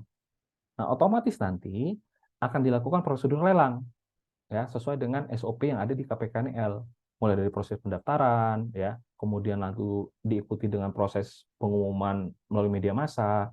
Nanti kan pasti apalagi sekarang sudah ada aplikasi lelang gitu. Jadi setelah teman-teman melakukan pendaftaran, nanti pasti uh, ketika sudah diterima oleh KPKNL, kemudian dia akan umumkan itu, baik itu secara media massa maupun melalui aplikasi lelang yang dimiliki oleh KPKNL. Nah, biasanya itu orang-orang yang sekarang anak-anak muda zaman sekarang itu selalu memantengi itu situs-situs lelang itu, yang mana kan itu sistemnya kan bid ya. Ya, kalau misalkan kita beruntung, kita mendapatkan harga yang murah dibandingkan dengan harga pasaran. Nah, itu nanti teman-teman bisa lihatlah eh, apa namanya situs-situs lelang tadi. Bukan hanya KPKNL sebenarnya. Di Kejaksaan pun sebenarnya juga punya situs lelang. Yang mana lelang itu kan merupakan eksekutor pengadilan ya. Jadi ketika di pengadilan itu menyatakan bahwa dia dirampas untuk negara, maka keuntungan-keuntungan daripada hasil lelang itu kemudian digunakan untuk kepentingan negara. Nah, di situ kan harus dijual. Misalkan ada HP, motor, mobil, kan banyak juga itu terdakwa narapidana-narapidana koruptor, kemudian mobil-mobilnya menjadi yang disita, kemudian dijadikan barang bukti, kemudian dilelang. Nah, di lelangnya itu juga kejaksaan punya situsnya sendiri atau mungkin bekerja sama dengan KPKNL. Nah, kemudian setelah apa namanya? Setelah itu pengumuman itu yang dilakukan di suatu apa namanya? eh, suatu website atau media massa tertentu itu harus di tempat objek hak tanggungan itu berada, atau dalam hal ini di tempat KPKNL itu berada. Nah, jadi setelah melalui proses-proses itu ya baru dilakukan tahap penjualan objek hak tanggungan yang dilakukan oleh KPKNL. Nah, yang tadi saya bilang nanti ada bid tertentu, kemudian nanti teman-teman harus daftar ketika yang saya tahu ya, ketika teman-teman ingin masuk ke proses lelang, itu pasti harus ada deposit terlebih dahulu. Nah, jadi teman-teman daftar, kemudian melakukan deposit dengan harga tertentu, yang mana nanti depositnya itu merupakan untuk menjamin bahwa teman-teman itu eh, memang sungguh-sungguh untuk mengikuti lelang. Nah, kemudian nanti melakukan bid-bid tertentu. Kalau misalkan memang teman-teman menang, ya teman-teman akan mendapatkan objek yang teman-teman inginkan. Dalam hal ini adalah berkaitan dengan tanah yang masuk ke dalam objek hak tanggungan.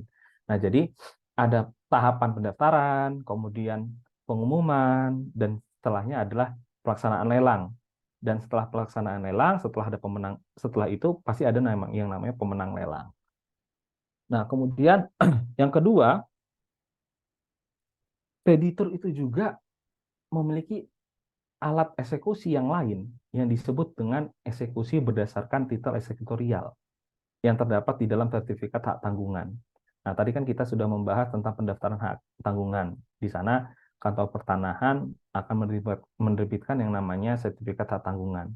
Nah, di dalam sertifikat hak tanggungan itu, tadi kan sudah kita sampaikan bahwa terdapat irah-irah yang bertuliskan kata-kata demi keadilan berdasarkan ketuhanan yang Maha Esa. Nah, sehingga sertifikat hak tanggungan itu mempunyai kekuatan eksekusi atau eksekutorial, bisa dijadikan alat untuk mengajukan eksekusi. Nah, eksekusi yang model kedua ini, ya, ini kreditur tidak langsung ke kantor lelang, ya, tidak langsung dia ke KPKNL, tetapi seperti halnya eksekusi putusan pengadilan, yaitu dengan cara meminta surat perintah eksekusi dari ketua pengadilan atau pengadilan dalam hal ini ada pengadilan negeri di tempat objek itu berada, atau dalam hal ini dia meminta fiat eksekusi dari ketua pengadilan negeri.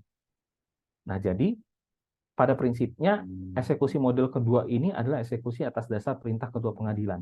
Dan teman-teman harus tahu juga kalau misalkan teman-teman besok akan masuk ke ranah peradilan, kemudian seperti saya menjadi hakim ya di bawah naungan Mahkamah Agung, itu pasti sudah mengenal apa sih tugas ketua pengadilan.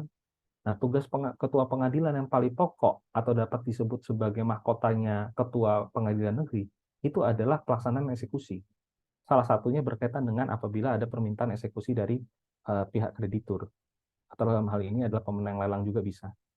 Nah, itu tugas pokok dari ketua pengadilan negeri. Jadi ketua pengadilan negeri itu bukan hanya berkaitan dengan administratif, dia juga tidak memiliki kewajiban untuk sidang, tetapi yang paling diwajibkan sebagai mahkotanya adalah melakukan eksekusi. Karena yang dapat melakukan eksekusi hanya apa namanya hanya ketua pengadilan itu sendiri dan tidak bisa diwakilkan oleh yang lain. Kecuali kalau ketua pengadilannya tidak ada, maka dapat didelegasikan kepada wakil ketua, dalam hal ini sebagai PLT ketua pengadilan. Nah, kemudian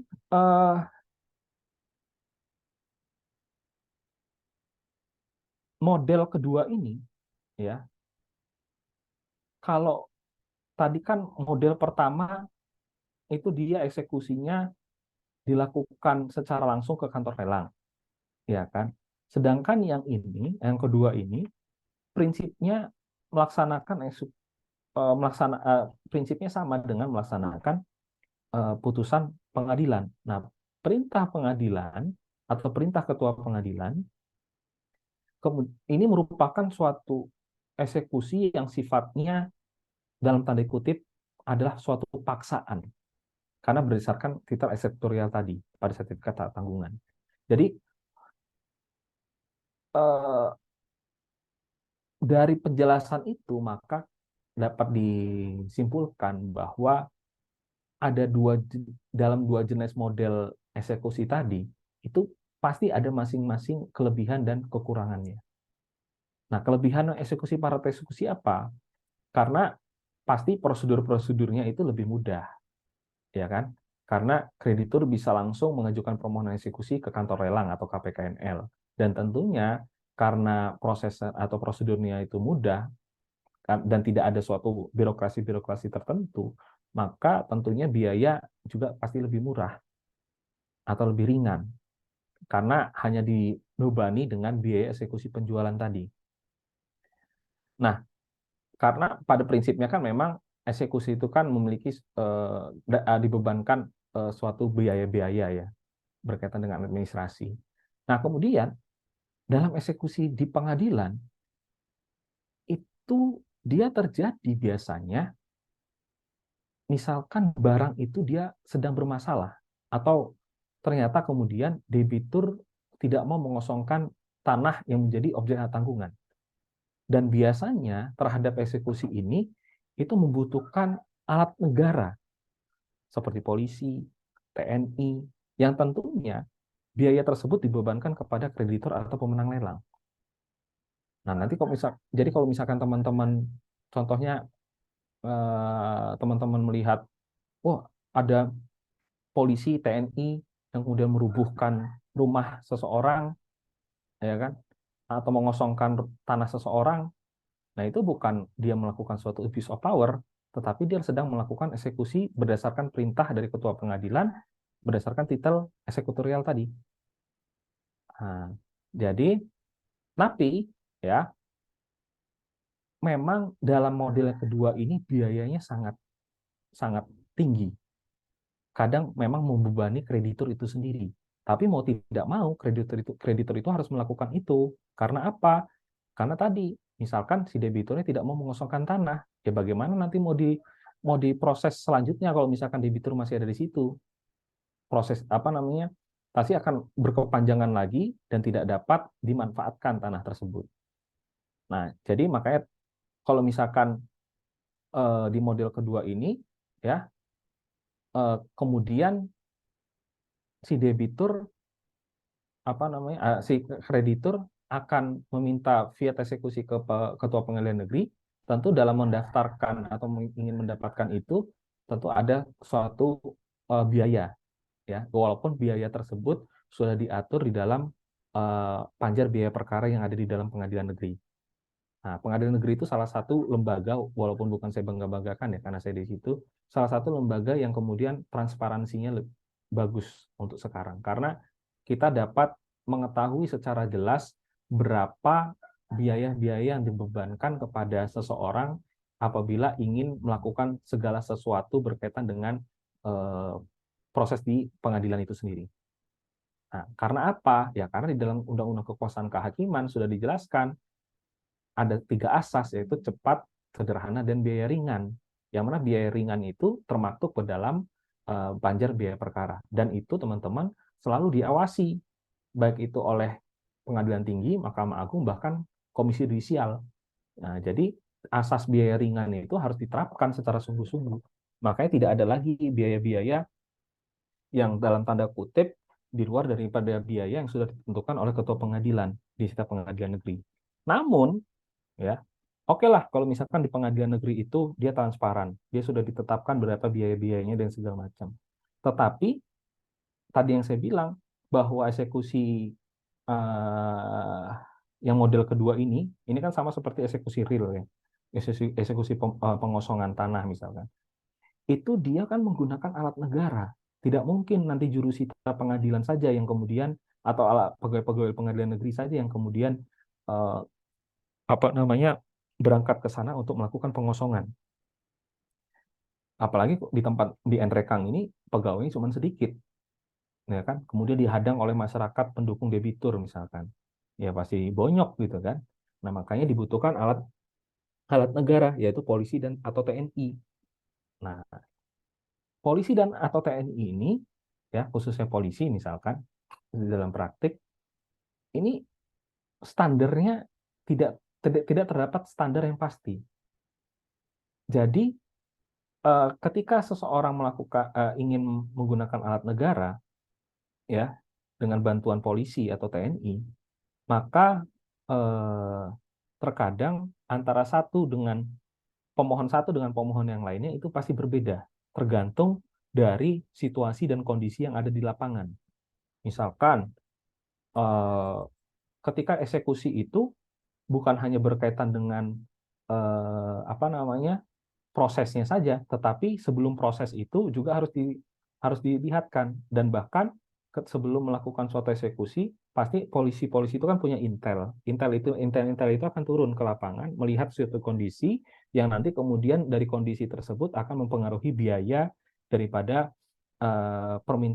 permintaan dari pemohon untuk melakukan eksekusi tadi, dan itu di luar daripada kewenangan dari pengadilan karena langsung daripada pemohon dengan polisi atau TNI itu sendiri. Nah, dan kadang itu memang memberatkan, ya, memberatkan dalam model ini, yang mana biasanya eh, tidak sebanding dengan harga tanah, apalagi kalau misalkan tanah tersebut ada di Nrekang. Bisa puluhan juta itu sekali eksekusi, minimal 20 juta lah untuk meminta polisi untuk melakukan eksekusi. Dan itu tergantung lagi ya di daerah-daerah yang lain. Kalau misalkan di Surabaya mungkin harganya lebih mahal lagi. Oke, kemudian eh, apa namanya eh, hal yang kemudian menjadi suatu kekurangan di dalam eksekusi model kedua ini, yaitu ketika misalkan si debitur mengajukan gugatan ke pengadilan untuk mempertahankan hak-haknya, walaupun di dalam dalam prosesnya dia melakukan suatu prestasi, atau dalam hal ini tanah itu mau dilelang. Nah, biasanya gugatan gugatan ini berkaitan dengan perlawanan terhadap eksekusi, baik oleh pihaknya sendiri atau dalam hal ini adalah parti verzet. Nanti teman-teman mungkin sudah belajar itu di apa namanya di hukum acara perdata. Nanti teman-teman akan membahas berkaitan parti verzet, perlawanan pihak yang berperkara, kemudian juga ada deren verzet, perlawanan dari pihak tiga, ya berkaitan dengan perlawanan eksekusi. Kalau misalkan di pengadilan itu kodenya PLW, berkaitan dengan perlawanan. Nah, ada pelawan dan ada terlawan. Nah, ini banyak sekali terjadi di pengadilan negeri Nrekang, dan biasanya perlawanan itu atau gugatan itu diajukan oleh debitur itu untuk menunda-nunda atau menghalangi proses eksekusi, sehingga um, apa namanya mereka dalam tanda kutip ingin supaya eksekusi itu kemudian ditunda atau lama, sehingga nanti dia dapat bernegosiasi lagi dengan kreditur untuk melunasi hutang-hutangnya. Jadi tidak jadi dieksekusi atau dilelang. Bahkan kalau misalkan sudah dilelang pun, karena itu adalah pengajuan gugatan itu adalah hak daripada pemohon dan pengadilan tidak bisa membatasi itu. Dan terjadi pula bahwa ketika sudah dilelang, bisa saja eh, apa namanya tanah tersebut didapatkan kembali oleh debitur, misalkan apabila dia sepakat dengan pemenang lelang, bisa saja seperti itu. Misalkan dia ganti, dia meminjam kepada kreditur lain untuk membeli membeli tanahnya yang sebelumnya itu kepada pemenang lelang, itu juga bisa, tergantung, karena perdata itu kan dia fleksibel, dia tergantung daripada kesepakatan masing-masing pihak, dan kita sebagai hakim, kami sebagai hakim hanya manut saja dengan pihak karena asas asas tertinggi di dalam hukum perdata itu adalah musyawarah mufakat. Makanya diatur di dalam Perma nomor 1 tahun 2016 berkaitan dengan mediasi, sebelum dilakukan proses pemeriksaan perkara pokok, maka wajib untuk diselesaikan secara mediasi. Nah, karena asasnya tadi, musyawarah mufakat di dalam perdata itu adalah hukum yang tertinggi. Dan hasil kesepakatan itu dia final and binding. Tidak ada apa namanya upaya hukumnya. Ya sama kayak putusan Mahkamah Konstitusi. Nah, jadi tidak ada upaya hukum banding, kasasi maupun peninjauan kembali. Gitu. Nah, namun ya dengan adanya gugatan itu bisa saja ada suatu kemungkinan bahwa dibatalkannya eksekusi itu oleh pengadilan, oleh majelis hakim. Misalnya dengan terdapatnya suatu alasan-alasan yang yang logis yang diajukan oleh pihak ketiga atau dalam hal ini Deden Verze tadi. Misalkan apa? Ternyata dia memiliki suatu hak terhadap tanah itu. Jadi di dalam suatu pembebanan hak tanggungan, ya itu prosedurnya cacat. Dia tidak dilibatkan, padahal tanah itu merupakan tanah warisan misalkan. Itu bisa saja terjadi dan banyak terjadi di pengadilan-pengadilan khususnya pengadilan negeri NRK, yang mana walaupun tanah itu sudah dibebankan hak tanggungan dan kemudian mau dilelang dan kemudian ada derden verzet atau perlawanan pihak ketiga dan kemudian proses eksekusi itu dibatalkan dan bahkan apabila sudah dapat dibatalkan dan karena si pihak ketiga ini memiliki alas hak yang kemudian dapat dibuktikan di dalam pengadilan. Nah, itulah keuntungan dan kelemahan dari proses-proses tadi. Nah, kemudian juga dalam proses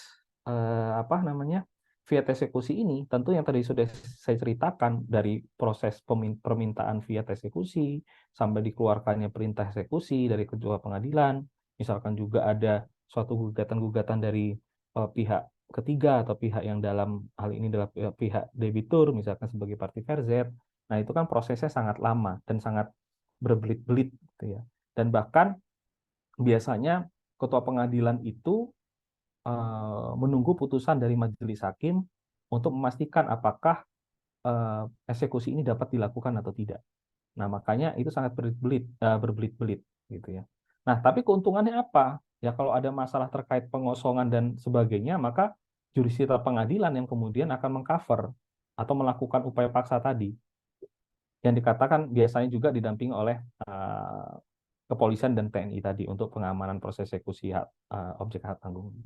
Dan kemudian tadi kan kita sudah bahas berkaitan dengan dua model eksekusi hak tanggungan ya, yaitu eksekusi atas kekuasaan sendiri, kemudian atau praktek eksekusi, dan kemudian berdasarkan titel sektorial di dalam sertifikat hak tanggungan. Nah, ketiga, bisa juga eksekusi itu di bawah tangan atau penjualan di bawah tangan. Jadi eksekusi yang tidak melalui kantor lelang atau tidak melalui campur tangan pengadilan. Nah, dalam pasal 20 ayat 2, ya itu disebutkan para pihak bisa melakukan penjualan di bawah tangan, tapi dengan catatan dengan syarat harus dengan sepengetahuan dari debitur. Nah, harapannya apa? Kenapa kok ini diatur? Ya, ya karena supaya siapa tahu diharapkan nilai jual atas objek tersebut dapat lebih tinggi dibandingkan apabila penjualan melalui kantor lelang. Jadi penjualan yang ketiga ini disyaratkan harus dengan dijual bersama dengan antara kreditur dengan debitur. Jadi harus ada kesepakatan para pihak. Dan ini juga sering banyak terjadi karena misalkan kemampuan daya beli masyarakat terhadap lelang, apalagi banyak sekali orang-orang yang tidak tahu prosedur lelang itu seperti apa kan, dan pasti nilai jualnya sangat rendah. Nah, namun kalau misalkan ada pihak yang kemudian berminat secara informal ya terhadap objek sengketa itu, nah itu biasanya bisa mendapatkan nilai jual yang lebih tinggi.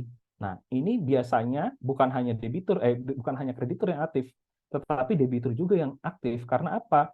Karena pasti sisa penjualan daripada hak tanggungan itu atau objek hak tanggungan itu kan akan beralih kepada debitur. Jadi misalkan 1 miliar, ya kemarin kita sudah bahas, misalkan 1 miliar, kemudian eh, 200 juta itu hutang pokoknya, kemudian ditambah bunga, ditambah denda apa segala macam, misalkan 250 juta, maka sisa atau 750 jutanya, 250 jutanya itu kemudian dikasih ke bank, kemudian sisanya 750 juta itu akan dikasih ke debitur atau dikembalikan kepada debitur. Nah, sehingga bank hanya mendapatkan nilai pokok hutang, bunga, dan denda, misalkan, sesuai dengan yang apa yang diperjanjikan.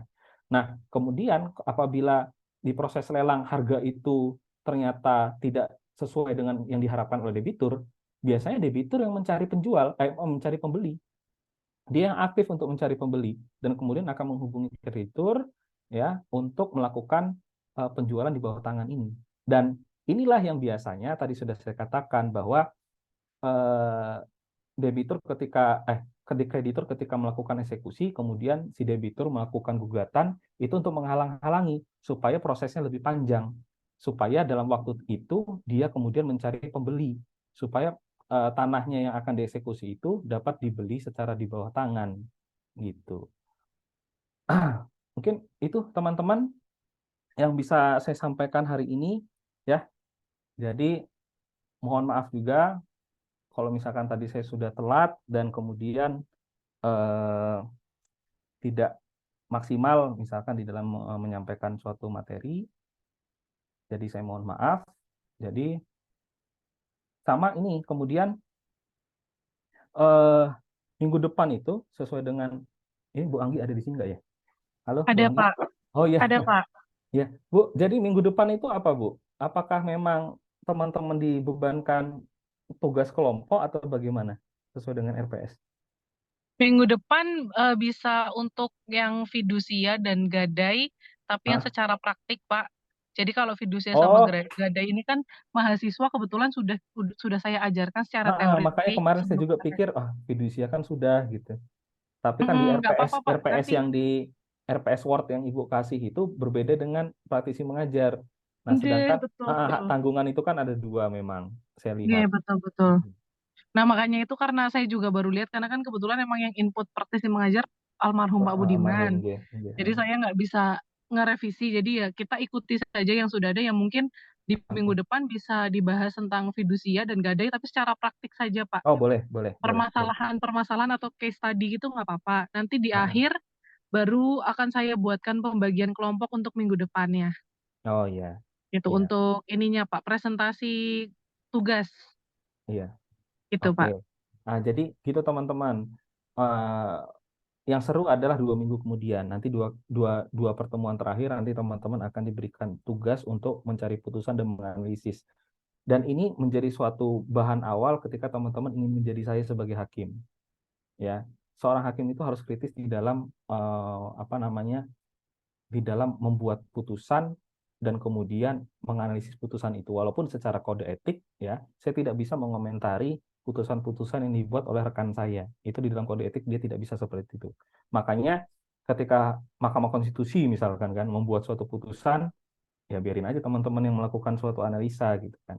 Nah, tapi di dalam suatu panggung akademik ya, apalagi besok di dalam 2 pertemuan terakhir teman-teman akan menganalisa suatu putusan, nanti kita akan diskusikan apakah terjadi suatu perbedaan antara the solent dan the sane antara peraturan dan praktiknya seperti apa. Karena kan tadi banyak dinamika-dinamika khususnya yang paling banyak adalah berkaitan dengan hak tanggungan, itu sangat banyak dinamika yang terjadi.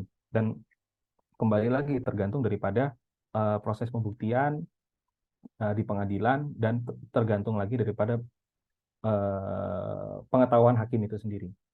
Gitu. Teman-teman ada yang mau ditanya atau sudah saja? Ini kalau di tempat saya sudah jam 4 soal. Saya bentar lagi mau pulang, 30 menit lagi mau ke kantor terus absen. Mau apel dulu. Oke, Mungkin ada hmm, yang mau ditanyakan dari mahasiswa mungkin? Atau sudah sangat paham dengan penjelasannya Pak Ridwan ya? atau Ibu ada yang mau ditambahkan Ibu? Oke, mungkin kalau sudah tidak ada yang nanya, saya akan menambahkan sedikit saja. Ya. Tapi maaf saya belum bisa on kamera ya Pak, karena sinyalnya agak kurang bagus. Jadi begini, tadi sempat dijelaskan juga sama Pak Ridwan kalau memang sekarang ini untuk apa pembebanan hak tanggungan itu sekarang menggunakan barcode karena pakai dengan sistem elektronik. Jadi kalau di sini mahasiswa kemarin kebetulan ini mahasiswa kebanyakan udah ikut magang MBKM, dan kalau kemarin magang MBKM-nya itu ada di kantor notaris mungkin sudah melihat secara langsung gitu bentuknya, karena itu di kantor notaris adalah hal yang biasa ya. Ada pembebanan HT, terus ada roya dan lain sebagainya. Nah, memang sekarang ini penggunaannya menggunakan elektronik. Kalau HT itu bisa diajukan oleh si notaris itu. Kemudian notaris dan juga bank yang mengajukan melalui sistem elektronik. Kemudian untuk roya, sekarang juga sama menggunakan sistem elektronik dan bentuknya juga sama. Bentuknya itu barcode. Jadi, tapi judulnya saja yang berbeda. Judulnya itu roya dan di situ ada tulisannya ini roya untuk hak tanggungan nomor berapa dengan eh, akta akta hak tanggungannya di notaris mana, kemudian banknya di mana itu sudah jelas. Nomor yang terdaftar di BPN itu juga ada di situ nomor royanya berapa dan lain sebagainya. Jadi sekarang itu sistemnya menggunakan stiker. Jadi kalau mahasiswa masih belum ada bayangan, gimana barcode apa terus di print, dicetak di sertifikatnya barcode-nya enggak. Jadi sekarang notaris maupun bank itu ngeprint pakai stiker, lalu stikernya itu nanti ditempel di sertifikatnya. Nah, bentuk stikernya itu nanti bisa didapat setelah dia mengajukan lewat sistem elektronik gitu. Nah, Roya ini kalau tadi HT itu bisa diajukan oleh notaris dan juga bank, jadi mereka berdua itu harus berkoordinasi. Kalau Roya itu yang mengajukan harus bank, karena memang harus sudah dibuktikan kalau Roya ini sudah bisa dilakukan gitu. Dalam arti memang sudah selesai hutangnya. Jangan sampai hutangnya belum selesai, terus sudah diroya, kan jadinya jadi kacau balau lagi gitu. Apalagi ini berdasarkan sistem ya. Makanya biasanya yang bisa mengakses itu hanya bank, dia ada password dan juga username-nya. Jadi kurang lebih sekarang itu memang sudah kebanyakan pakai sistem elektronik gitu. Oke, ini ada yang mau nanya mungkin satu ya dari Mas Austin, habis itu biar Pak Ridwan bisa pulang. Gimana Pak? Nggak apa-apa satu mahasiswa? Apa? Silakan, Mas. Oke, Baik, silakan Mas Austin. kasih Pak izin bertanya. Tadi kan Bapak bilang ada gugatan apa ya, gugatan perlawanan ya dari debitur misalkan. Dalil-dalil debitur itu apa ya dalam gugatan perlawanan? Terus gugatan perlawanan itu apakah sama dengan gugatan rekovensi? Ya, Kasih. jadi makasih, Mas. Bagus pertanyaannya. Nah, ini saya berbicara tentang praktik ya. Tadi saya sudah katakan bahwa biasanya debitur itu melakukan perlawanan dalam tanda kutip tujuannya untuk menghalang-halangi atau menunda-nunda suatu proses eksekusi. Sampai dengan sekarang, saya sebagai hakim di pengadilan negeri Nrekang ini, ketika membaca surat gugatan terkait masalah perlawanan eksekusi, itu nggak ada SPK, nggak ada maksud dan tujuannya, Mas. Nggak ada SPOK-nya. Kadang dia itu hanya apa namanya, ya karena memang tujuannya untuk menghalang-halangi eksekusi dan kemudian untuk menunda-nunda eksekusi, segala sesuatu peristiwa hutang piutang, kemudian peristiwa mengapa dia kemudian apa namanya tidak mampu untuk membayar, kemudian juga berkaitan dengan kenapa eksekusi itu tidak boleh dilakukan, itu semuanya dicampur aduk jadi satu, kemudian dimasukkan dalam gugatan. Nanti tergantung daripada hakim, apakah hakim mempertimbangkan itu atau tidak. Makanya terkadang ketika ada gugatan perlawanan, itu kami pusing sendiri. Karena dalam tutup mata saja sebenarnya, ini sudah tahu kita maksud dan tujuannya untuk menghalangi eksekusi saja. Dan sebenarnya yang tadi sudah saya katakan juga, memang dalam hal ini debitur cerdas untuk itu. Kalau misalkan tahu apa namanya, tahu celahnya. Karena apa? Karena tadi supaya ketika dia menunda eksekusi itu, kemudian dia akan kan proses sebelum dia diperiksa di proses pokok perkara itu kan ada mediasi, yang mana nanti hakim mediator akan memanggil pihak debitur dan kreditur lagi, atau dalam hal ini adalah pahlawan dan terlawan. Nah, di situ kemudian dia melakukan suatu negosiasi ulang. Apakah terjadi suatu restrukturisasi sehingga kemudian ditahan atau ditunda itu eksekusinya, atau kemudian dilakukan penjualan terhadap objek hak tanggungan tadi sehingga tidak dilakukan eksekusi. Nah, tadi berlaku yang namanya penjualan di bawah tangan. Nah, kemudian apakah itu sama dengan gugatan rekonvensi? Tidak, karena gugatan rekonvensi itu kan lahir akibat daripada gugatan pokok yang dilakukan oleh tergugat. Jadi kalau misalkan tidak ada gugatan yang dilakukan oleh penggugat, tidak ada gugatan rekurrensi. Nah, dan gugatan rekurrensi itu kan harus sama pihaknya sesuai dengan gugatan pokok yang diajukan oleh penggugat. Jadi berbeda. Dan kemudian juga kodenya berbeda. Kalau misalkan perlawanan terhadap eksekusi, ya itu dia kodenya adalah BTH. BTH. Oh sebentar, ada yang nelfon. Dia BTH di kode pengadilan. Jadi kalau misalkan gugatan biasa itu PDTG, kalau misalkan gugatan sederhana itu GS, kalau misalkan perlawanan terhadap PRZ, perlawanan terhadap VRZ itu adalah PLW, kemudian perlawanan terhadap eksekusi itu BTH. Jadi kodenya juga sudah berbeda. Dan kemudian pihaknya juga berbeda, yaitu pembantah dan terbantah. Jadi maksud dan tujuan tadi dan kemudian apa isi dalam gugatannya ya selama sepanjang saya di sini ya kadang tidak jelas juga karena tujuannya juga dalam tanda kutip untuk itu saja gitu. Nah, kecuali saya tambahkan kecuali memang der den verzet. Dalam hal ini pihak ketiga yang memang benar-benar memiliki suatu hak terhadap objek hak tanggungan tadi karena tadi saya katakan bahwa terkadang ada di dalam hak tanggungan itu dalam proses administratifnya kadang tidak sempurna juga. Di dalam objek hak tanggungan ternyata ada pemilik lain, misalkan ahli waris yang lain kemudian tidak dilibatkan di dalam proses pembebanan hak tanggungan dan itu kemudian ketika memiliki suatu alasan yang cukup biasanya juga dapat dikabulkan. Gitu, Mas. Baik, terima kasih, Pak. Ya, mungkin ada yang lain lagi atau sudah? Ini sudah jam 4. Saya telepon sama kantor juga.